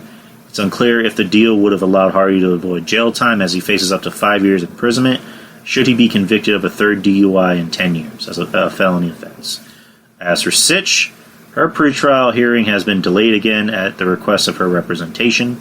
The hearing will now take place instead of on March 23rd, taking Sitch's whole situation close to the 1 year mark. The delay appears to be in regard to the status of several witnesses in Sitch's upcoming trial who are still scheduled to ongoing deposition. I don't know if you guys have any thoughts on that. Lock her up, throw away the key. Jeff Hardy, stay home, stay retired. Yeah, I don't really have a comment on neither of those. I mean, Matt Hardy, join your brother. Yo, those bad hips. God, Jesus Christ. He makes my hips hurt. I see Matt Hardy's driving down to the ring. He looks like he's hurting. Jesus Christ. When he hit the ropes, don't. Oh man, it looks bad. Man, Hardy, go ahead. Go home. Hardy boys, retire. It's over. And I saw that tweet about Bubba Ray Dudley threatening us with another Team 3D reunion. Oh, give it up, Bubba. Oh, God. Jesus. No more old guys. I don't know if you heard this. I don't know if you heard this, RJ. I don't want to see any more old guys in the ring. No more old guys. Come in, make appearances, sign autographs, take pictures. I don't want to see any more old guys in the ring. No more. No more old guys, no more fat guys. I don't want to see anybody have a heart attack in the ring, all right? None of that shit. The wrestling business needs to be a young man's game. No more old Yeah, guys. exactly. Bubba Ray Dudley fighting Tyrus for the NWA title, and people think this is great. Huh? Excuse me? Forget about it. Are you serious? I bet you a lot of people didn't know that until you mentioned that just now. Hey, Chad, did you guys know that Tyrus and Bubba Ray Dudley gonna have a title match? Oh God. Hey, Kyle, doesn't that sound fun? You want to go get tickets? Huh? You want to go get tickets? You want to go? Kyle, no. Oh Kyle, God. let's go see Tyrus shift his fat ass around the ring. Good Lord, he is terrible. Who made that call? Whose dick is he sucking? Seriously. He's the world champion? He's the world champion? Apparently Billy Corgan.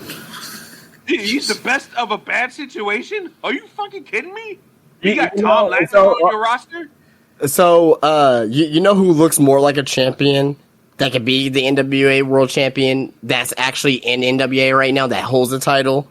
Tom Latimer. Or Tom Latimer. Yeah. That guy looks great. You got Bram on your roster. He's not the world champion. That would be my fucking world champion. That guy looks great. But no, it's Tyrus. The Funkasaurus. That's your world champion right there. He looks every bit of funky, too. Good Lord. He's built like somebody's baby mammy, bruh. The Chunkasaurus. Hey, by the way, did y'all see Alex Riley? Just that was terrible. Hey, what happened? Say it to his face, okay? My man did the dive like Montez Ford does when he dives over the yeah, that was and he hit his fucking face. He said, "What back?" I said, "Oh shit!" And he looked out of shape too. He looked like somebody's dad trying to work out or something. Somebody's dad going on a grocery run. It was terrible. It was bad. Billy Corgan, Nick Aldis was not lying. The direction of NWA is terrible. It's bad. I just pulled up a picture of Alex Riley in NWA. Ooh. He looks like somebody's dad, don't he, Drew? He looks like a middle school PE coach. I mean, to be fair, was the last time we seen him in fucking 2011? It's still bad, Justin. I get it, but I wasn't expecting much. You know what I mean? So I was like, oh, okay, Alex Riley, that's cool. Then I'm like, oh, I haven't seen this guy since fucking 2011. He has to be in his 40s now.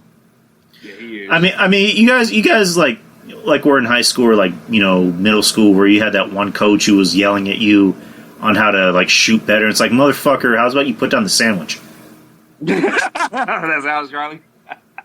Come on, RJ! I know you can run harder than that! It's like, dude, you haven't even ran a mile in 6 years. Last time I seen Alex Riley was probably in NXT in 2015 or 2016. Oh, God. NWA. He had that little run with Kevin Owens there. Yeah. Yeah.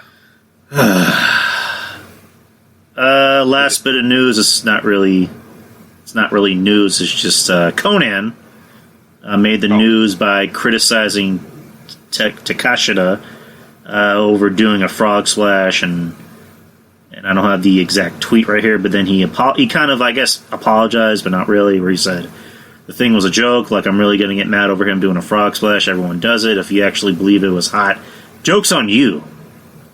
Wait, who is he? Who's Conan talking about? Takeshita.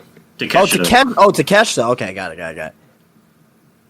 Because he did a frog splash and he criticized him. He said, "Oh, it's a Mexican thing. You shouldn't do it. Stick to your own nationality." Or it's like, what?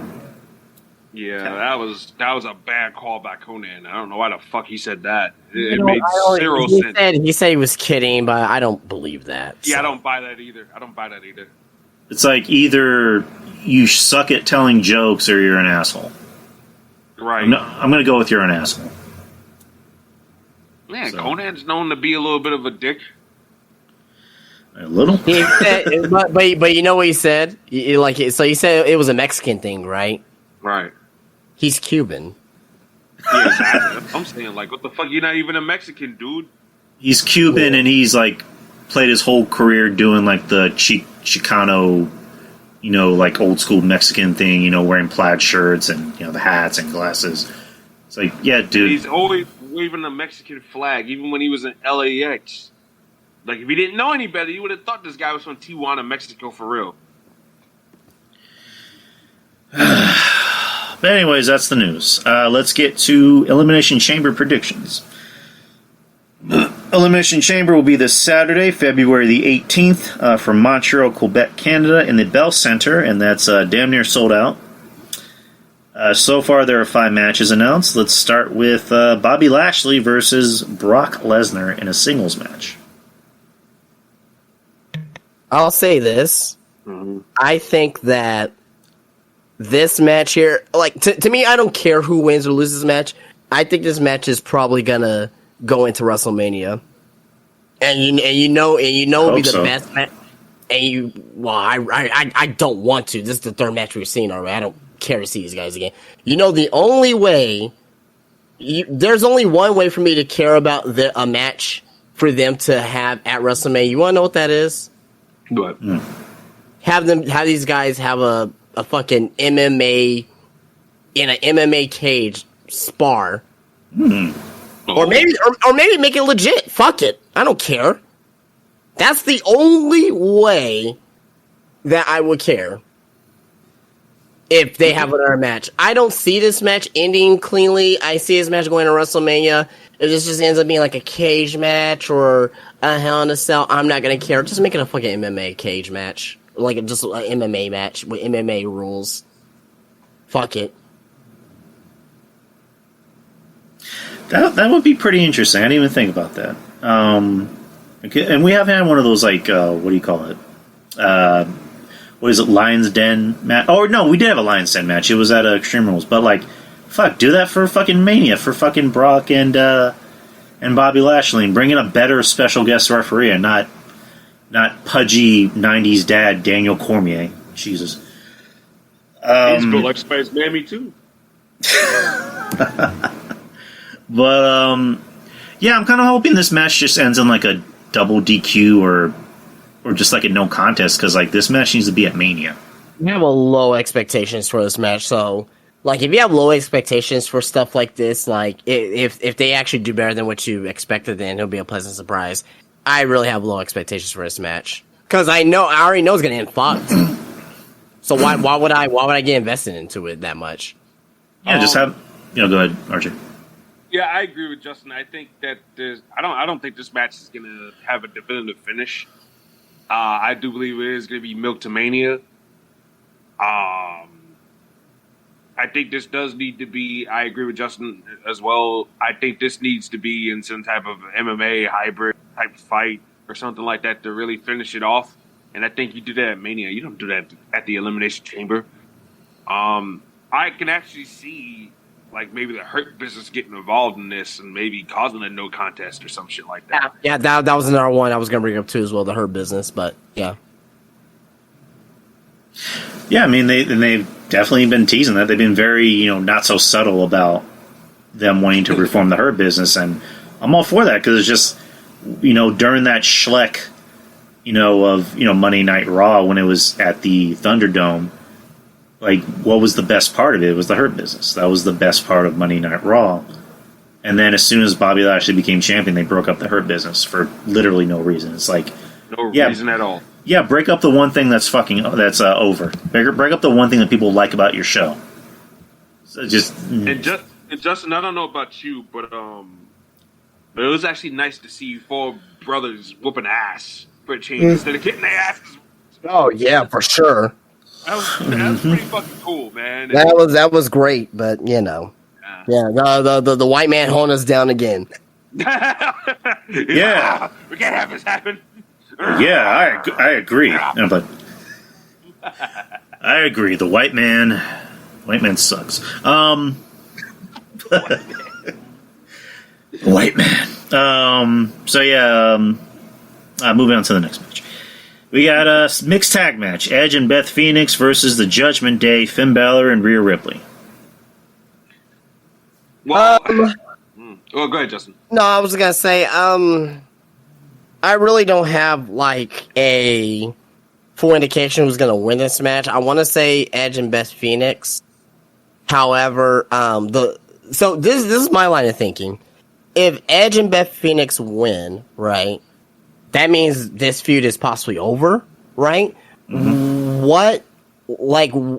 What motivation will Edge have to face off against Finn Balor at WrestleMania? Because, you know, the rumor is WrestleMania match in the Hell in a Cell, right? Mm-hmm.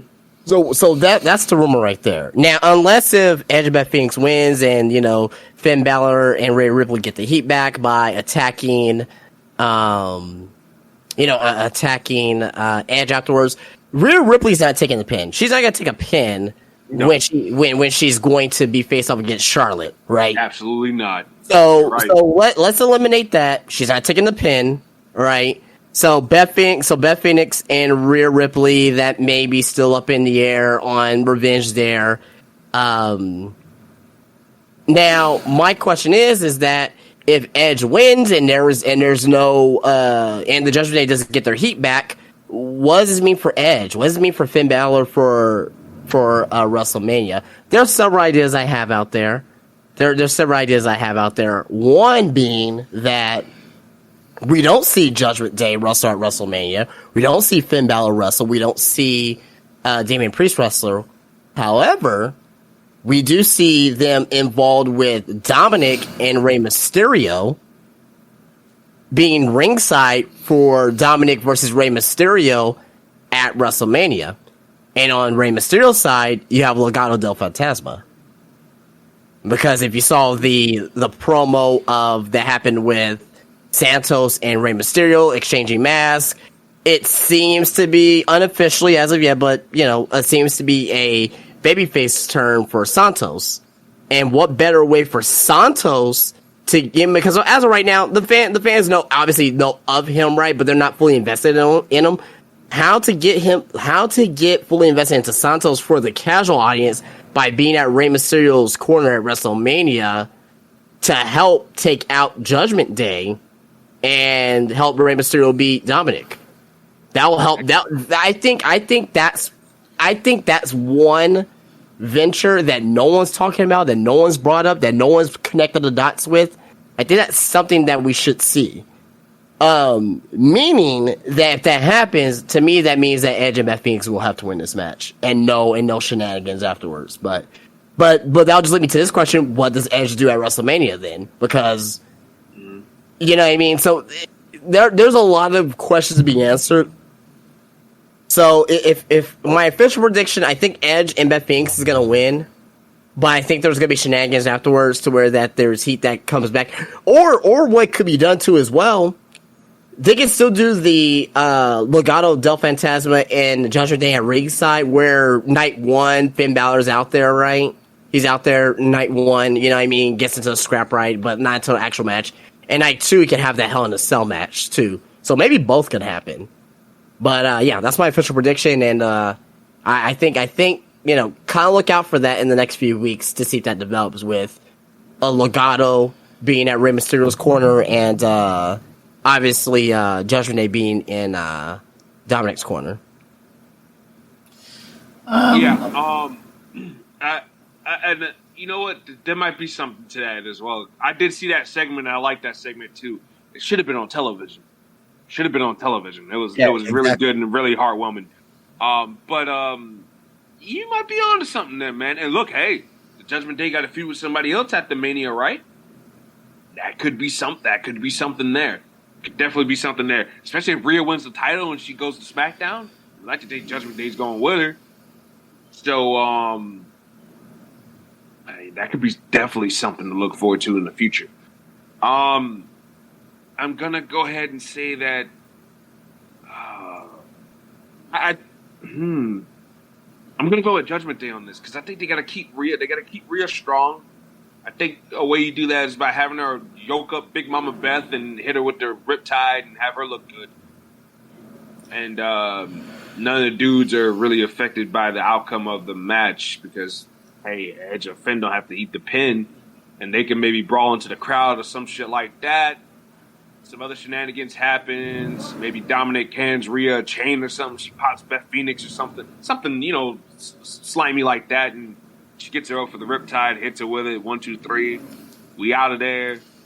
Edge and Finn are still going at it. So it's like, okay, what are we going to do now to really, really have these guys blow off this issue that they have in Hell in a Cell, WrestleMania. But, yeah, that's my official prediction. I think Judgment Day takes it. I'm going with Judgment Day. At this point, Edge doesn't need to win.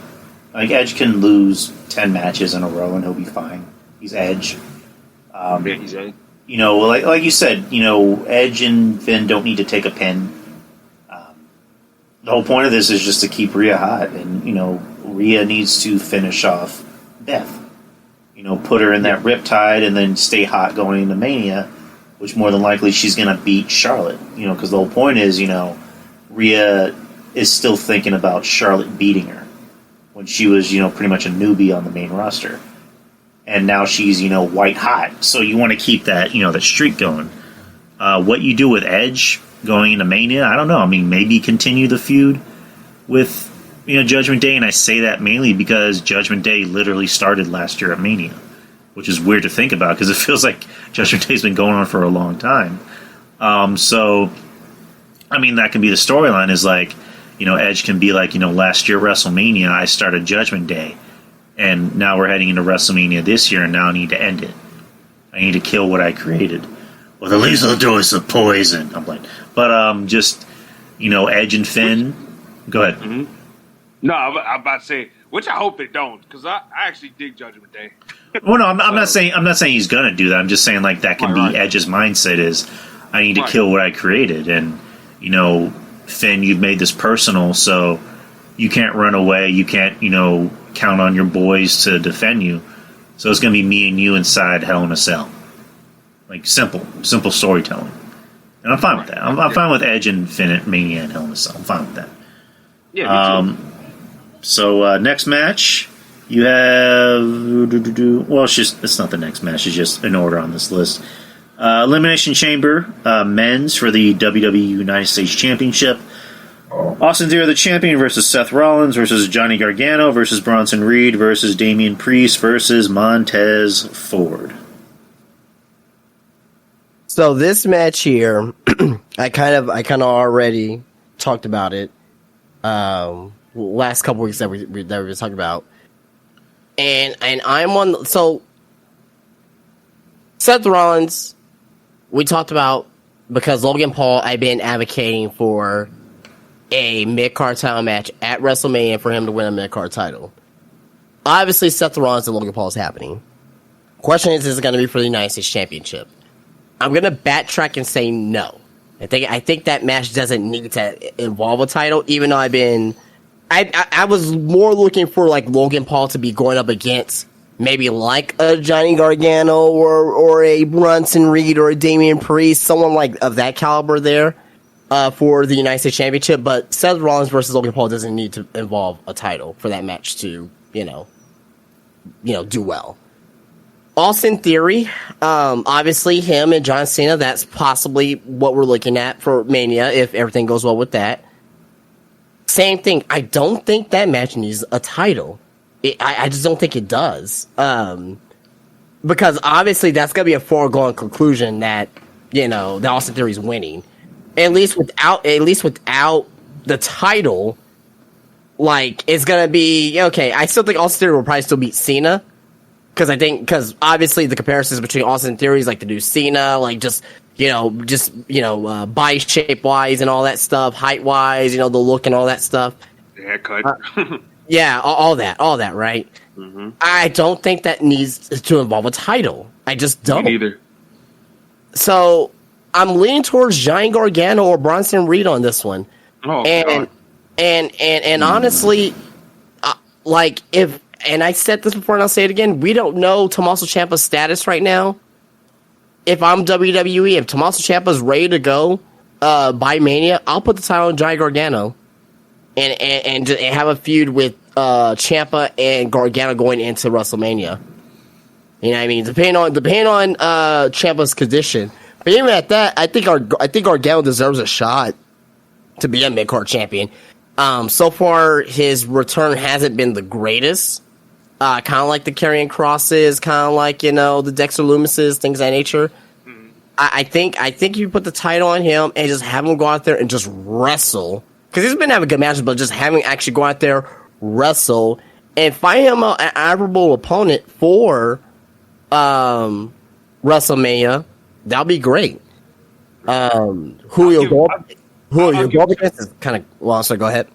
I'm sorry to cut you off, but I'll give Johnny his credit. Ever since he's come back, he's been trying to really have some stock in the entertainment aspect of WWE, like doing the backstage skits and cutting more promos and stuff like that. So I'll give Johnny his credit on that. But yeah, go ahead and continue. I just want. Yeah, no, I'm just saying that the only thing I don't know is if it's not going to be Ciampa. I'm not too sure who he'll face off against at WrestleMania because I don't want to see the fucking Miz. Like, who want to see God. That? Like, or it could be Triple H can really, really just, and I mean, not going all in, but like, putting some chips on the table. You can do Gargano versus Bronson Reed. You could. You can do that. You can do that. And obviously the match, I think the match will be fantastic. I think it'll be great. There's gonna be enough smart fans there to appreciate it too as well for it to be over. Right.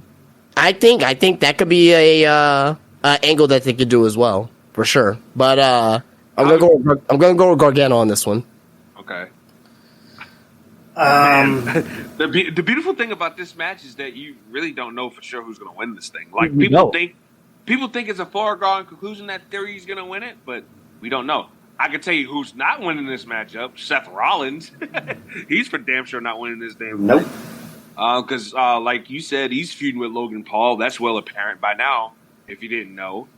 But everybody else, and Theory and Cena. There's been rumors that they was taping promos between the two when Cena made his little visit before the new year. So that seems to be in the can too. But that leaves the rest of the guys. Montez Ford. What do you do with Montez Ford? Do you put the U.S. Championship on Montez Ford and have Angelo Dawkins looking at him sideways? Could be an option. That could be an option. Let me interject real quick. I don't mean to talk over anyone, but with Montez is very much the odd man out, and I say that in a more complimentary way because the Street Profits are over.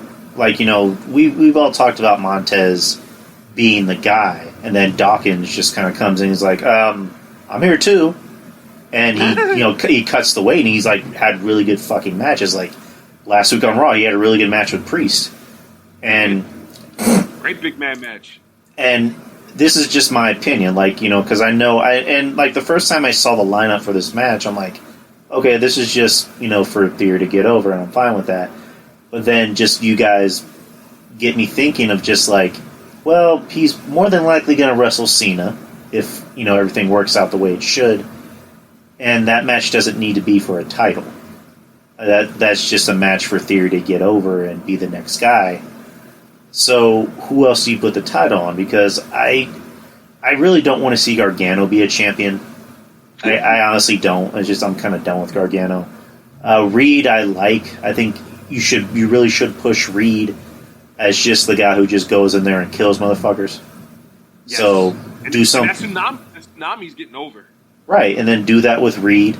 Priest, I love. I think Priest, has really found himself in the Judgment Day because he's really proven that he has a personality. He could not only have good matches, but he, has a personality. He can be funny. He can be a smart ass. He can be a wise ass.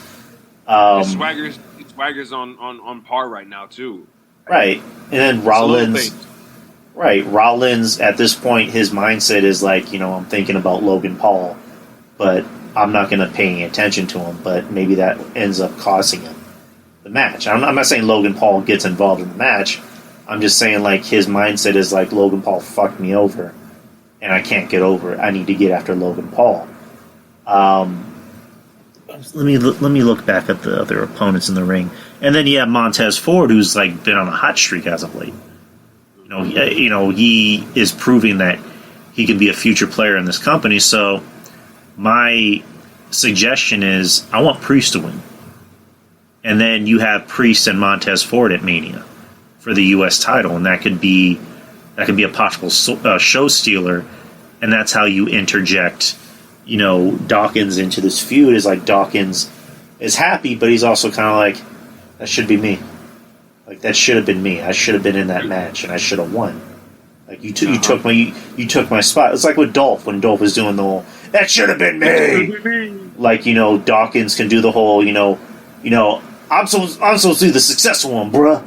I look like a beast. I can run through people. You can do frog splashes. You ain't shit.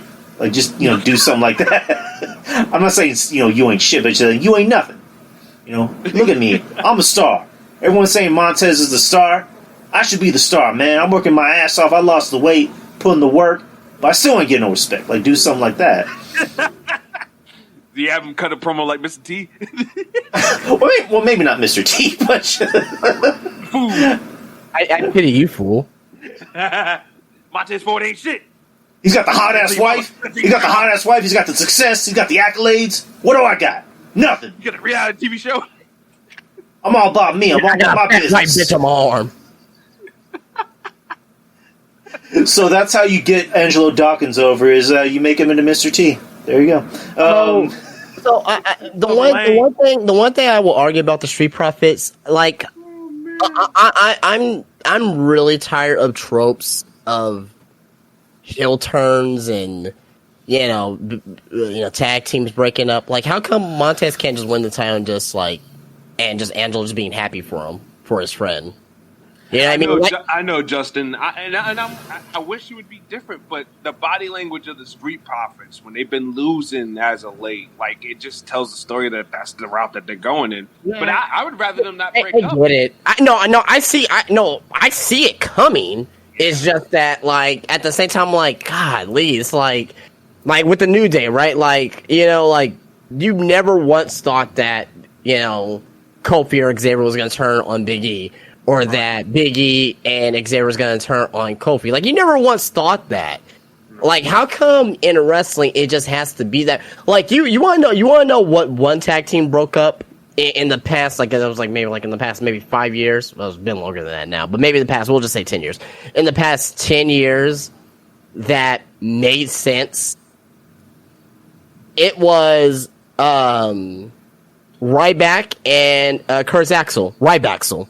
If you've never seen that, go watch when they broke up. It was on Superstars, but I really thoroughly enjoy that because it's like, Kurt Axel was like, oh man, he's like, oh, so this is just the end of us, right? And Ryback, who was a heel at the time, because he recently turned heel for like the 20th time.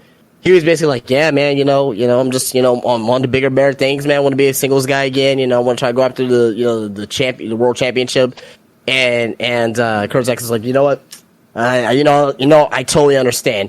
Kurt Axel went on to be a babyface. Ryback, went on to be like a despicable heel, but like it didn't have to involve like, It didn't have to involve like, oh, my tag team partner's turned his back on me and he attacked me from behind. Like, it just like. I'm just tired of those tropes in wrestling. Like, they can be a little bit more they can be a little bit more creative when it comes to stuff like that. It's just one of those things that just it depends on the team, because like New Day I don't think will ever turn heel on each other because they've made it very clear we're not going to turn on each other. Whereas you look at the Street Profits and it's like you have two guys that are equally as talented, because the focus was on Montez for the longest time, and now Angelo is really broken out as like being someone you need to keep an eye on, because he could be someone that could be a big time player in the future. Honestly, I love Angelo Dawkins. We've been praising him. We can be upset here and let's be 100% honest. Do you see Angelo Dawkins being anything as a singles guy? Maybe like Intercontinental champion. I don't even see that. I hope I'm wrong. I really hope I am wrong about that. I personally don't see it. It depends on how the crowd takes to him, I guess. Yeah. That aside, I can't really see it. But Montez has got superstar written all over him, man. I don't think anybody can deny that. I mean, he look at him, man. How he carries himself. He's just got that. He's got that magnetic personality, man, that you just want to go to, and you want to see what he's all about. What's this guy doing, man? Like, he's so fun. He's so fun, and he's cool, and it's hard not to like Montez Ford. It's hard not to. He's like the Black Rob Van Dam, somewhat. Yeah. Except for Bianca Belair is not twerking her ass all over. I mean, like don't knock it to. I mean, never say never, RJ. I just got sidetracked. So I was thinking about Bianca's ass. But my official prediction for the match is I think we're getting a new champion. I think Bronson Reed's going to take it. I'd be fine with that. And you know what they should do too? They should have Bronson Reed just kill Johnny Gargano. If you want to do that program, Justin, here's how you do it. You have Bronson Reed just give Johnny Gargano the fucking tsunami off the top of the chamber onto the goddamn, the little steel grate or whatever, the plastic grate, whatever the fuck it's called. And you just put Johnny Gargano straight through that motherfucker for an oh shit moment. And then that's how you can get to a Mania match. Johnny Gargano comes back in a couple weeks. Bronson, you tried to end my career. I'm going to end blah, blah. Get to Mania with that. But I'm fine with that too. I think I personally just think that if I had to give one of the titles off front, I think it's better to have Johnny win the title here and have Bronson win at Mania.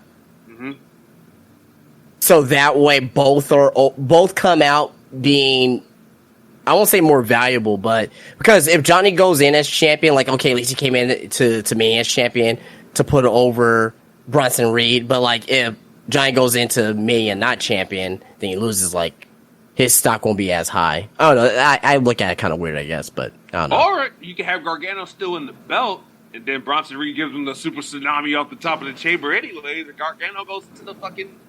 I don't know if this is worth it. And you can tell the story. My ribs are beat up, but you know what? I can't give up. Bet on myself. That's my thing. It's a theme song and blah, blah, blah. I mean, you can twist it if you're creative enough. Yeah. That's which apparently we are, because how many storylines we wrote tonight? We need that paycheck, man. Triple H, hand me a check. Hand Justin a check. Hand Drew a check. We're still paying off Vince's affairs. They ain't got shit to do with us. Tell Vince to keep his dirty droopy dick in his drawers. We just found out Vince and Johnny tag team another paralegal. Oh God, not tag team. Did they call themselves the Dynamic Dudes?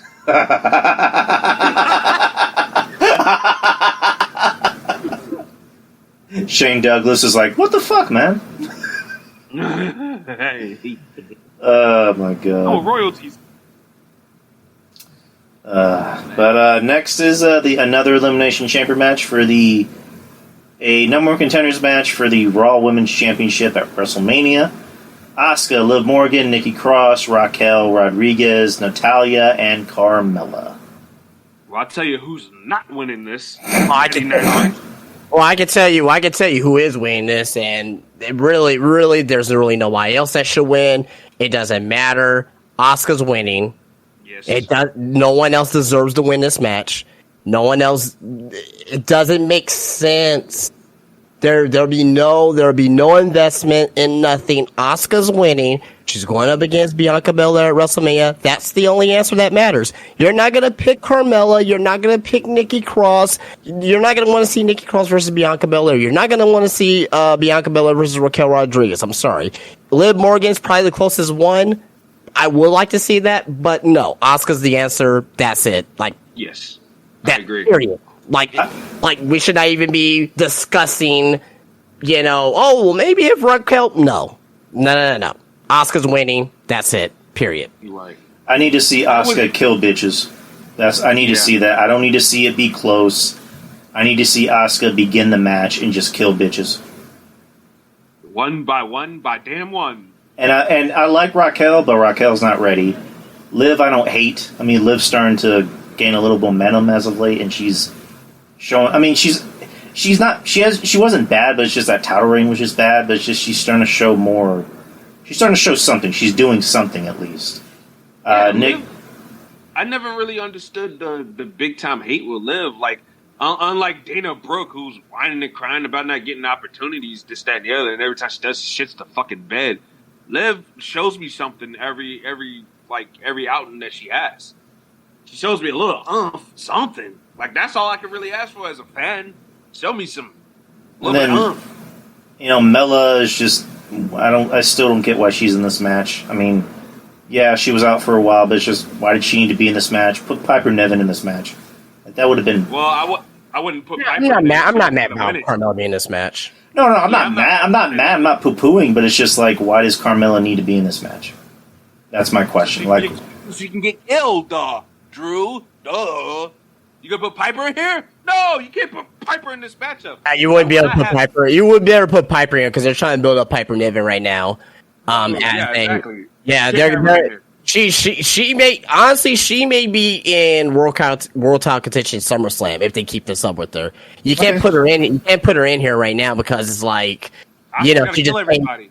Yeah, so Carmella's just here because Carmella, she's not going to be in the title contention or nothing like that. She's just going to be there doing matches, putting people over. She may win some matches every now and then. She may form a tag team, whatever the case may be.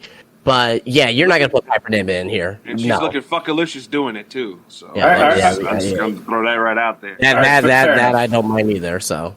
Fair enough. And then Nikki Cross. I love Nikki. I love that she's crazy Nikki. That booty is out of control. But I need to see Asuka kill bitches. That's what I need to see. That's what she'll do.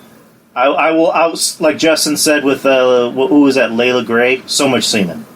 That'll be for me. Asuka killing bitches. Everywhere. Like Jesus Christ, man. Like, you think I had a fucking, a marshmallow accent or something. like in Ghostbusters? Yeah, I mean. Busted makes me feel good. Jesus Christ, man. Who wants some s'mores? Triple H comes out with the graham cracker shit. I'm gonna be in tears by the time I'm done. I have chocolate and regular. Who wants either? But Asuka needs to kill bitches. That's my prediction. She needs to kill bitches. Yes. RJ, you didn't. What's your prediction? Oh yeah, I agreed. Asuka all the way, man. No ifs, ands, or buts about it. I like Raquel. If Raquel was the big bad mama heel that she was in NXT, then maybe. But nah, it's all about Asuka. Asuka needs the W, and yeah, that's it. That's all there is to it, and that's all it's gonna be. Like any other decision other than Asuka's a failure, 100% failure. Creative malpractice. Unless Asuka dies. I don't want to hear like other like, oh well, maybe no. I don't want to hear any fucking trying to be rational with this shit. It's Asuka or nothing. Yeah. Unless Asuka. Go ahead. I don't give a damn if Bull Nakano shows up out of nowhere. Yeah. Asuka all the way. It's like, unless Asuka suddenly bursts into flames, I don't want to hear any other predictions. I would like to see Bull Nakano in the ring again, actually. I want to see, if Asuka's in flames and still killing bitches, I'm good with that. She deserves a fucking medal if that happens. God damn the championship. The murder clown. Fuck yeah. Alright, now we're in the main event. Roman Reigns, the Universal Champion, defending the title against Sami Zayn. Roman's winning. So, I mean, again, same thing with Asuka. I don't want to hear anything about Roman Reigns possibly losing. Why would you have a WrestleMania? There's people out there actually saying, hey, Sami Zayn win. Okay, there's one thing that you want Sami Zayn to win, but actually thinking that he is going to win is fucking... You need to really check your fucking self if you think he's actually going to win this match. I don't think he's going to win. Here's my issue, is that I hope that they're not in the process of just okay, we're done with Sami and let's move on to Cody. we're done with Sammy. It's like, you have something really interesting going with Sammy and Jay. No, Sammy doesn't need to be involved in he doesn't need to be involved in the world title match. No. That's not what I'm saying. I'm saying, like, you have something interesting with Sammy and Jay. On SmackDown last week when he said to Jay, "I acknowledge you." It's like, ooh. Like as I mentioned a couple times before already, Jay's gonna come out, get the heat on himself, attacking Sami Zayn. Then, you know what I mean? Then the Usos are, they're back together, good together again. They attack Sami Zayn. Kevin Owens comes out. They attack Kevin Owens in his hometown as well as Montreal. And the Usos get the heat back on themselves. That's your World Tag Team title match at WrestleMania, which I think should main event night one, personally. I agree with that. I mean, like the story's there completely. We just need to make sure that this match overall is gonna be fantastic. If this crowd's probably gonna be one of the highest crowds we ever seen ever, right? I don't want to give this match any justice because this match is gonna be fucking awesome. This is maybe a 5-star match. I think Meltzer, if Meltzer, he's been a little bit more lenient with WWE lately. You know what I mean? And also on top of that as well, think about it this way too as well. He's how should I say? He's actually said that WWE is the hottest wrestling organization in the world right now. Oh, what? He said that? Meltzer said that? Yeah, he says it's the hottest wrestling organization in the world right now. I wonder how the Buckaroos feel about that. I mean, yeah, he says I gotta find the tweet here. That he said it on, but some fans asked is WWE the hottest wrestling organization in the world? And he said easily. Yeah, and I did see what he said in the video with Alvarez that AEW is lacking a big time babyface right now, and WWE has that in Cody and Sammy right now. So yeah, Punk was that guy for AEW, and ever since he's been gone, the quality's been going down. But go ahead. Well, basically, long story short, I definitely think that obviously Roman's going to win here. The question's how. The question's how it's going to get there. I think it's kind of obvious how it's going to get there. I think the Usos, especially Jey Uso, he's going to end up screwing Sami Zayn, get the heat on himself. Because right now, everyone wants to see Jey. A lot of the fans, they want to see Jey turn his back on Roman, which doesn't make any sense, but they want to see turn his back on Roman, right?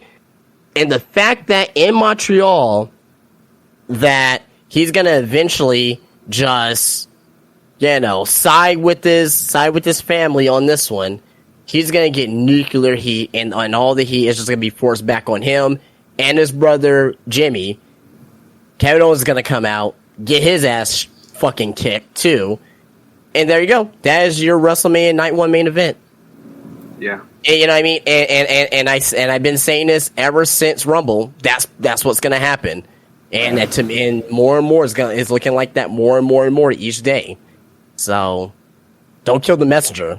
I've been watching this shit for over 30 years. So yes, yeah. I mean, it seems pretty cut and dry, but I'm cool with that.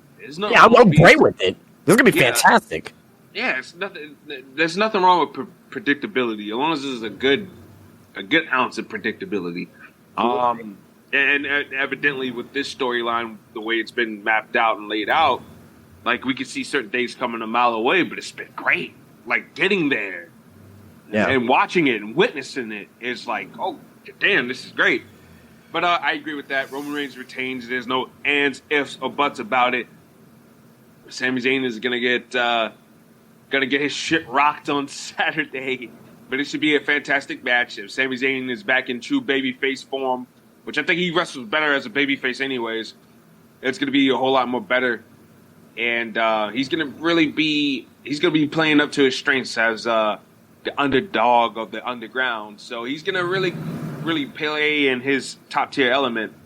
And I think it's going to be great. And the Usos, I heard actually that they were cleared to go overseas again. Yes. That was another thing I forgot to bring up. Yeah. So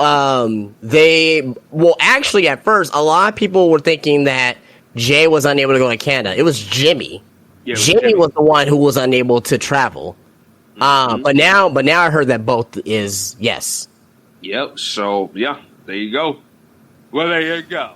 The Usos are gonna, they're gonna band up, and I don't think it's gonna be necessarily out of hate for Sammy, even though it'd be more better for the match. I think Jey Uso is gonna keep what Sammy said to him the other night in the back of his mind. If they would be smart, they would have Jey Uso keep what Sammy told him the other night in the back of his mind. Well, that's what I meant. You could have a third big babyface there down the line. I'm just saying, but you can have a thing. You can if you tell the story good enough and tight enough that I got to move with my family. I can't turn my back on my family. It makes Jey Uso seem like a sympathetic figure, while you have Jimmy in his ear telling him, man, forget that shit, this, that, and the other. You know what I'm saying? Like, you can have brothers. The thing about brothers is that all brothers don't think alike. Drew, you have a brother, right? You and your brother don't think alike. Me and my brothers damn sure don't think alike. So, I mean, one actions don't reflect on another. You know what I'm saying? So you can tell the story of that. Well, that's what I was going for was like you have something interesting with not only Sammy but Jay. I mean, because like I've said, like, of everyone in the bloodline, you know, the Samoan bloodline, you know, Sammy, you know, was a part of it, but I'm talking about like the Samoans in general. I think Jay is the better worker. You know, I like Solo. Solo is a little green in some points, but he's good. I like him. You know, Roman is obviously the star, and Jimmy's just there. Jimmy's happy to be there. Jay is, I think, the better worker, and you have something interesting with him to be like your next big babyface because he is so great at storytelling, and I love his promos because like when he talks, I feel something.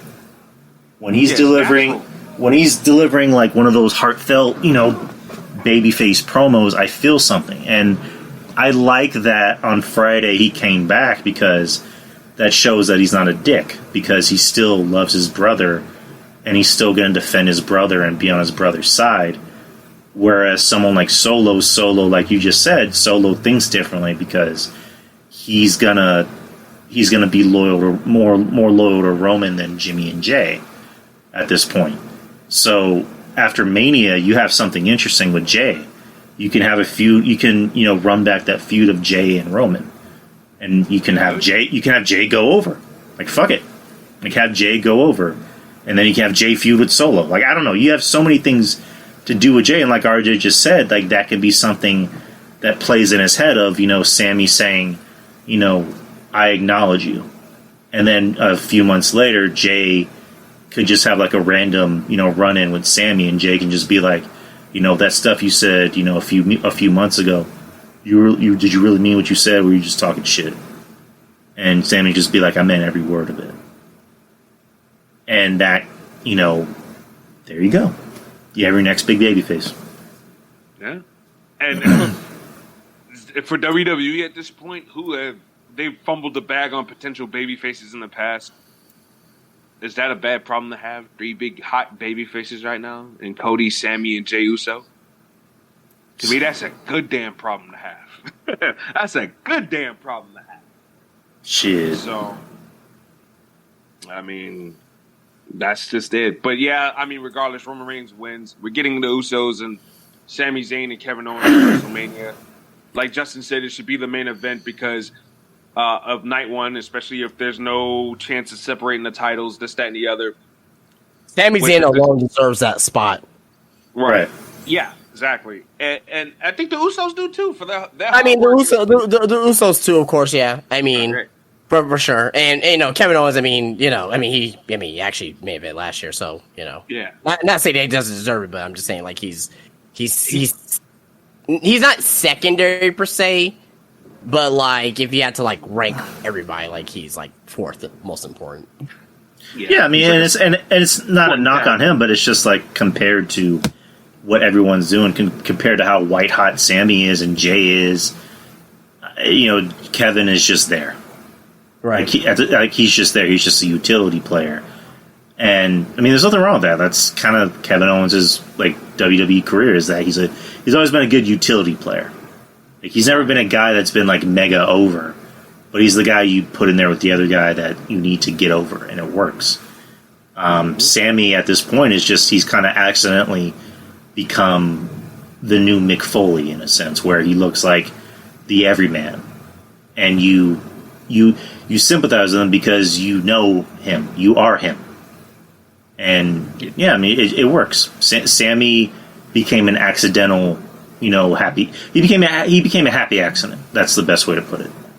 Right, and I wonder if this was always supposed to have been not this far. Like this wasn't supposed to obviously last that long.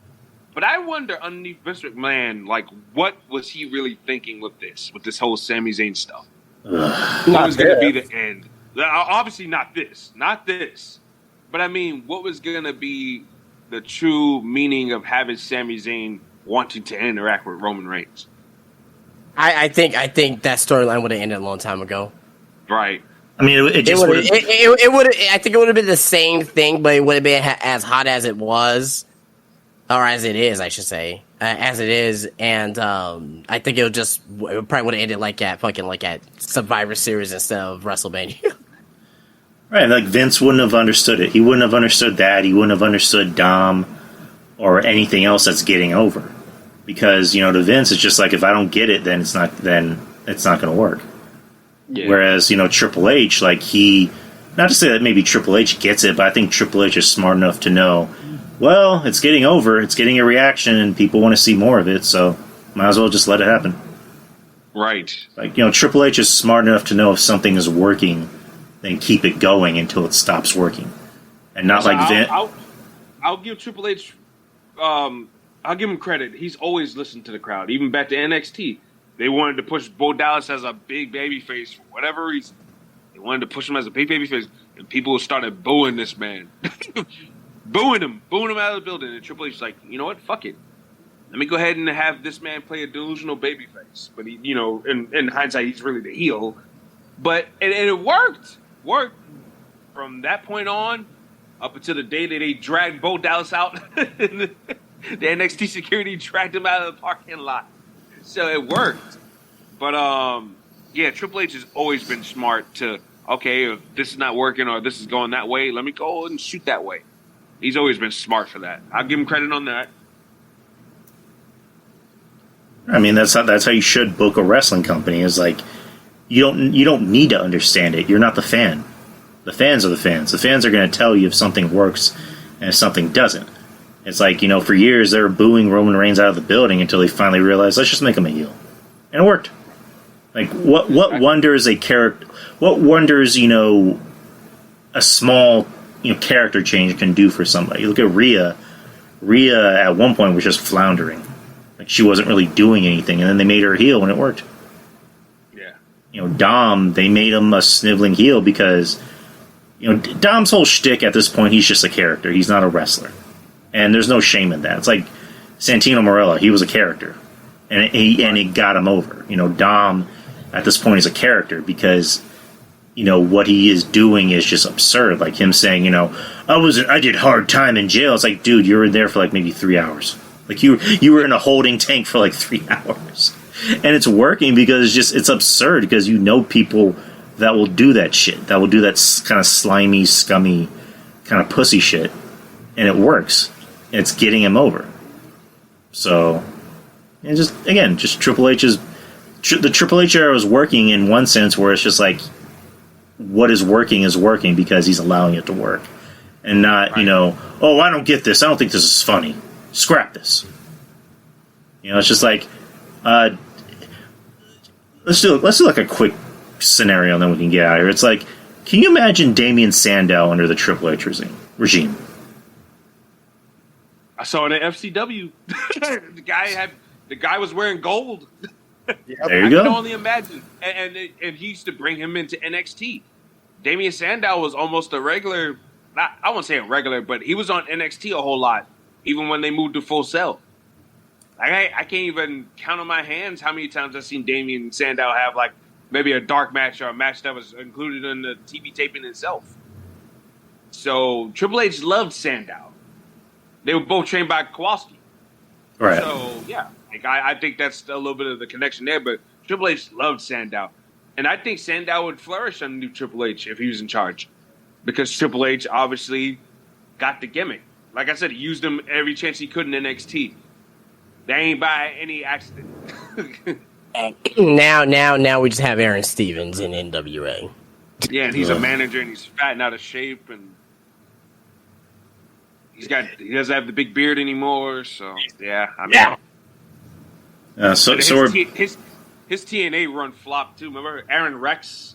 Jesus Christ, man! Aaron Rex. What a fucking shit name. That was awful. Aaron Rex. I remember that. That was during the broken Matt Hardy era. Yeah. Oh god, that was bad. And then he became like a Liberace character. My man was wearing lip gloss, and boy was it popping. It was popping all right. Rockstar Spud was fucking carrying his bags and shit. So yeah, man. I remember I turned on an episode of TNA just randomly. I think when it was on Pop TV, and Betty walks in and she sees it. She's like, "Is this WWE?" She goes, "Oh no, it's another company. It's TNA." And she just looks at it and looks back at me and goes, "This is worse than the wrestling you usually watch." Like, she only saw like maybe 5 seconds of it, and she's like, "This is like, I'm good. I'm good on this shit." Yeah, that's about it. That's our predictions for Saturday. Saturday. I hope you guys enjoy Elimination Chamber as we will. Hopefully, it should be a good show. It's in Montreal, and Canadians are they're very white hot about their wrestling. So it should be first pay-per-view in 14 years, man. Jesus Christ, they're gonna go nuts. You said 14 years? 14 years. What was the last pay-per-view? Breaking Point 2009. Oh yeah. I remember that. Orton and Cena in the I Quit match. Teddy Long screwing Undertaker over. Buckle up, Teddy. Ooh! CM Punk versus Taker in a submission match when they. Oh yeah, I remember that. Good job 2.0. But hold on, now I'm intrigued. I want to pull up that card. So. I never forget Teddy Long's acting was bad. It was like porno level bad. Oh, help! So, also before we head out of here, just a quick prediction. Who y'all think is going to win between Mercedes and Kyrie at Battle in the Valley? The fans? I guess Mercedes. Yeah, I'm thinking Mercedes. I mean, New Japan's paying a bank supposedly that money. So no punch on both of those words. Yeah, so I'm assuming they put the belt on her. Yeah. My thing is, how is she gonna? I don't know, man. I guess we're gonna have to see, but I don't know how the hell she's gonna handle some of those Japanese women. But Sasha Banks, remember? I mean, she used to beat the hell out of herself. You know what I'm saying? So in WWE, so I don't know how the hell herself in New Japan. Shit, and beating herself up. I mean, by acting. So Japan, oh god. And I guess the there's 2 more matches on there. Okada, I mean, there's more than that, but Okada versus Tanahashi. Obviously, Okada's gonna win that, but yeah. Jay White versus Eddie Kingston. The rumors of Jay White, coming to WWE. No, maybe Eddie Kingston wins here. I don't know. Is Eddie Kingston even cleared to compete? Because last I heard, he was hurt. He's wrestling. He's wrestling Saturday. Do you mean physically or emotionally, RJ?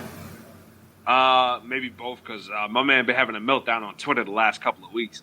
I don't know what's going on with Kingston, but somebody need to go check on him. But if he's cleared to go, then I think Eddie Kingston. If Jay White's truly on his way out, I think you do the honors on the way out. That's traditional. So Eddie Kingston should be getting a win over Jay White. Yeah. All right, I have it. If he's truly done with the company, then So with that, do you think that Jay White? Because me and Drew we kind of talked about this, about Jay White coming to WWE and the matchups are more fresh and all that. There, do you think that if he does come to WWE, do you think it's before or after WrestleMania? I think it's after WrestleMania because we need a little bit of a spark after Mania. Yeah, and So and like I would save it for after Mania, honestly. and it's like if you bring him in, like hype him up. Like don't just have him come in on a Raw or a SmackDown.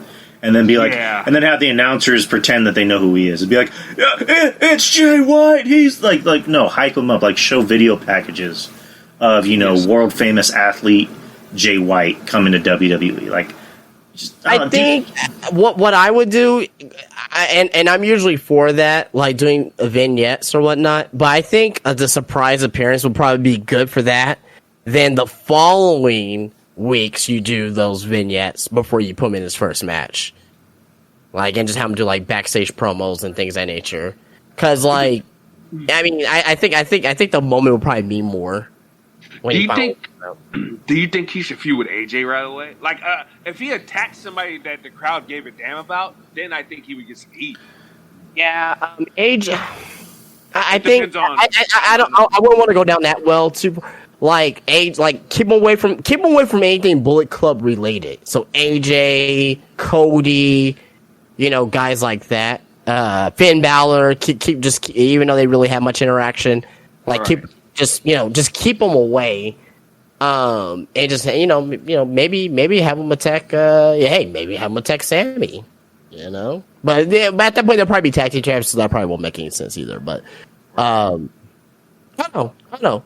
But there were some people saying that Jay White going to NXT. I'm like, you're out of your fucking mind. Like, no. Yeah, he's not going there. I don't see especially if they're trying to get him instead of the other way around. I don't see Triple H going like, well, here's the deal, bub. You gotta go to NXT. Plus, Jay White doesn't wrestle a chaotic style anyways that needs to be toned down. He really doesn't. He wrestles like a WWE style. I mean, he wrestles stiff a little bit, but he wrestles like a WWE style already. Yeah, exactly. Right. He doesn't do dives and flips and kicks.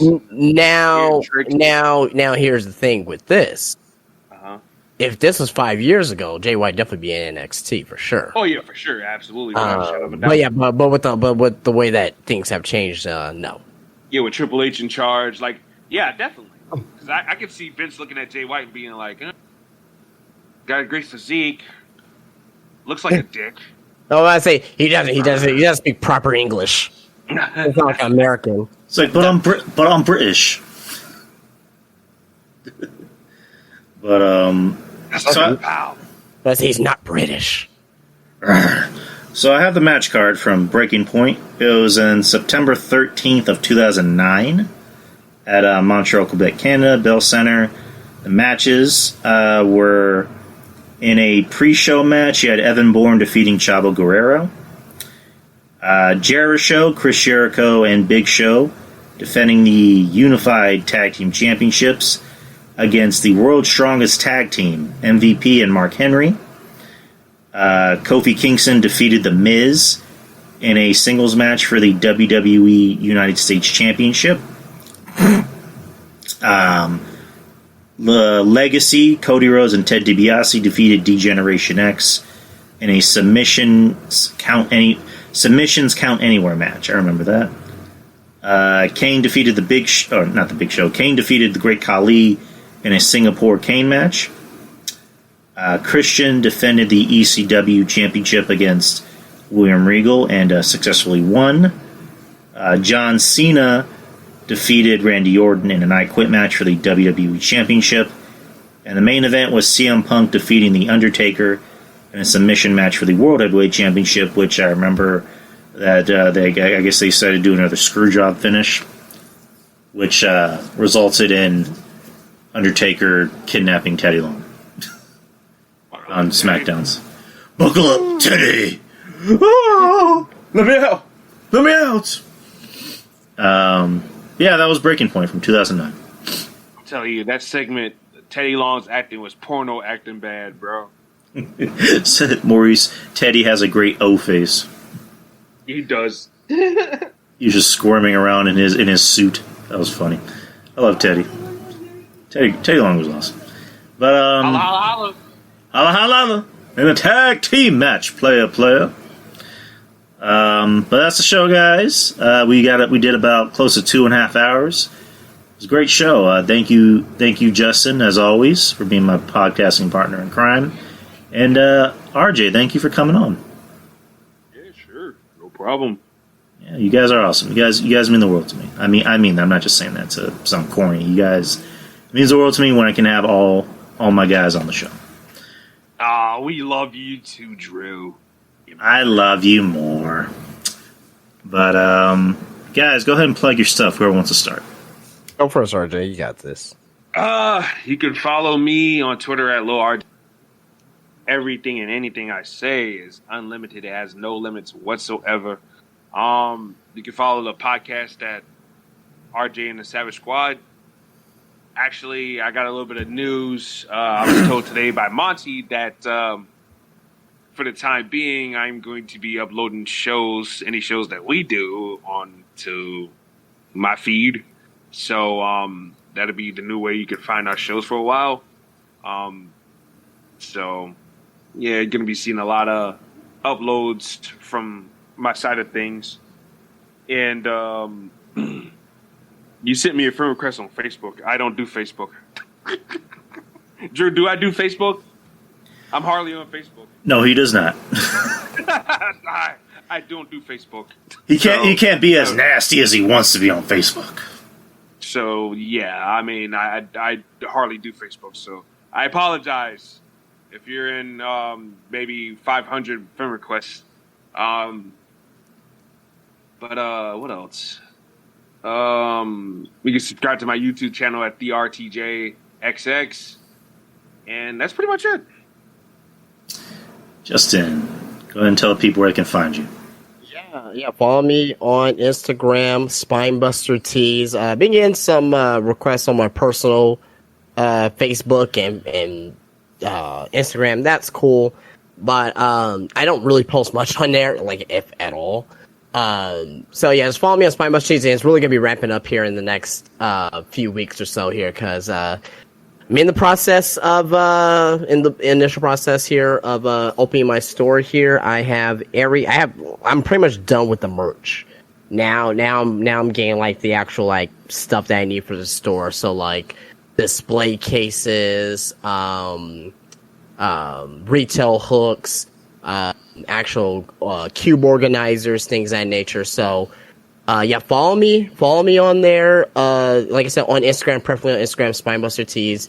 And yeah, come join my journey and see what I'm doing and the shenanigans that's going to be happening inside my store there. It's gonna be pretty big, man. Looking to have over, I think I have over now 300 Funko Pops, close to 200 action figures, then T-shirts obviously as well. Over 10 designs for men, women, and also in tank tops as well on spinebustertees.com.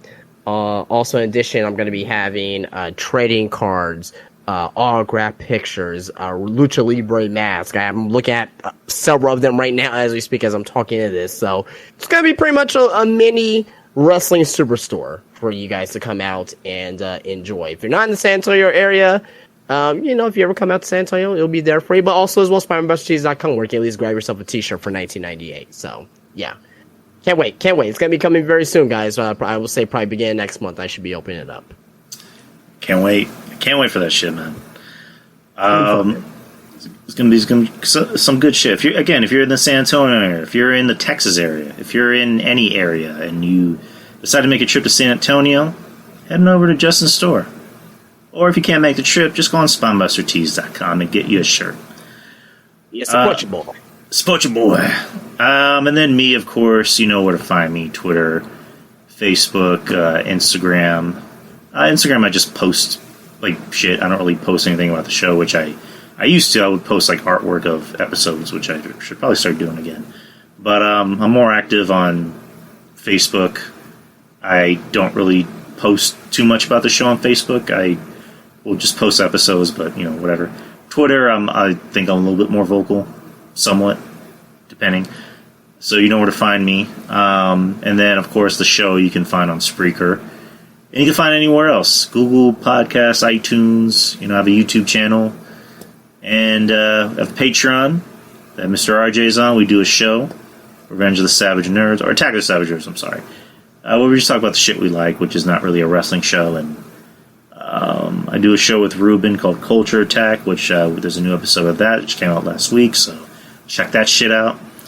And I do a show with Jeff Lippman, which we have a new title for our show. It's no longer From Our Lips to Your Ears. It's called Garden of Drew, or Garden of Droom, I'm sorry, which is a take of it's a takeoff of Jeff's show Garden of Doom, but instead of Doom, it's Droom, which pretty sure you can figure out what that entails. But we just did an episode over the when did we do it? Oh, we did it on Monday. I'm sorry. So check that out and check everything else out. Check everything else out that we do. It's only $5 a month, people. It's not a lot of money. It's just $5 is a damn good deal. And I always say with the Patreon, the more subscribers we get, the more shit we can do for you guys. We might even open up new tiers and maybe give away some prizes. Who knows? Maybe give away my semen. Everybody likes semen. We're gonna have to maybe I don't know. We're gonna have to do a different tier for that. Jesus. I'd say that's a $100 tier right there. $100 tier includes everything, and includes RJ semen. What semen? God damn it! You want to get that shit fresh. I'm telling you that right now. Right. Like Subway? RJ's come eat fresh.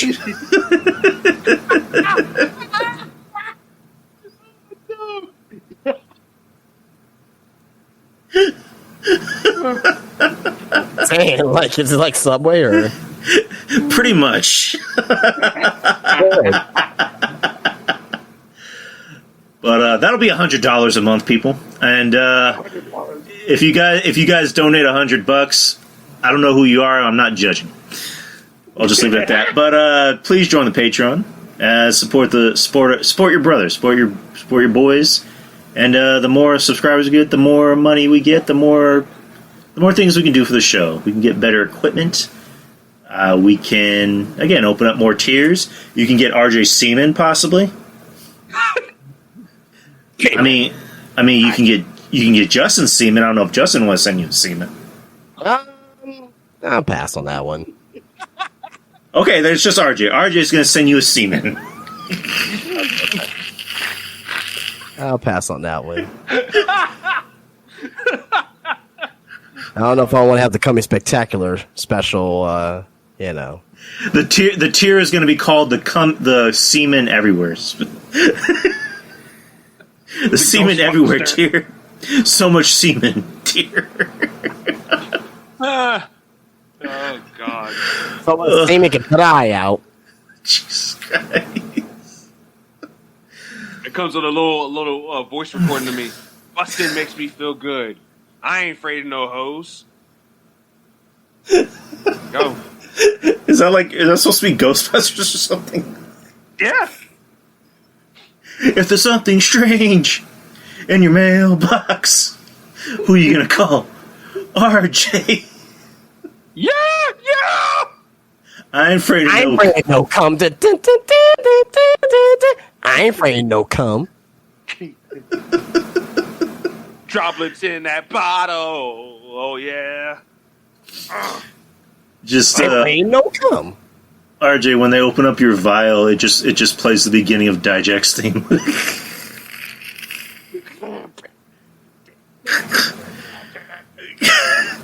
Oh, that's my brand of justice. Jesus Christ, man. This is all in that vial. Justin. Just a long story short, me and RJ have our own idea on how to get over Dijek. It involves them fucking the entire women's division in NXT. Oh. Okay. With his old bird of justice. Nikita Lyons. Or the justice of cum or something. Yeah. That's his brand of justice. And then he gets to Zoe Stark and he's like, "You're good, ma'am. You're good. We don't need to talk." What am I not good enough for you? Yeah, go. Just get out of here. Now, about Tiffany Stratton. Yeah. That is I love me some little. Tiffany Stratton, man. Boom. Yeah, so does Ludwig Kaiser, lucky bastard. Wait a minute, Ludwig Kaiser's tapping Tiffany Stratton? Yeah. Yeah, I've been dating for like a few months. Oh, I didn't know that. Big Ludwig Kaiser. That's the man right there. But Giovanni Vinci.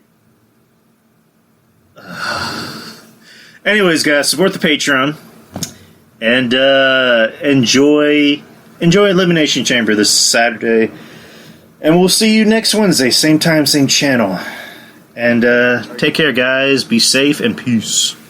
Peace out.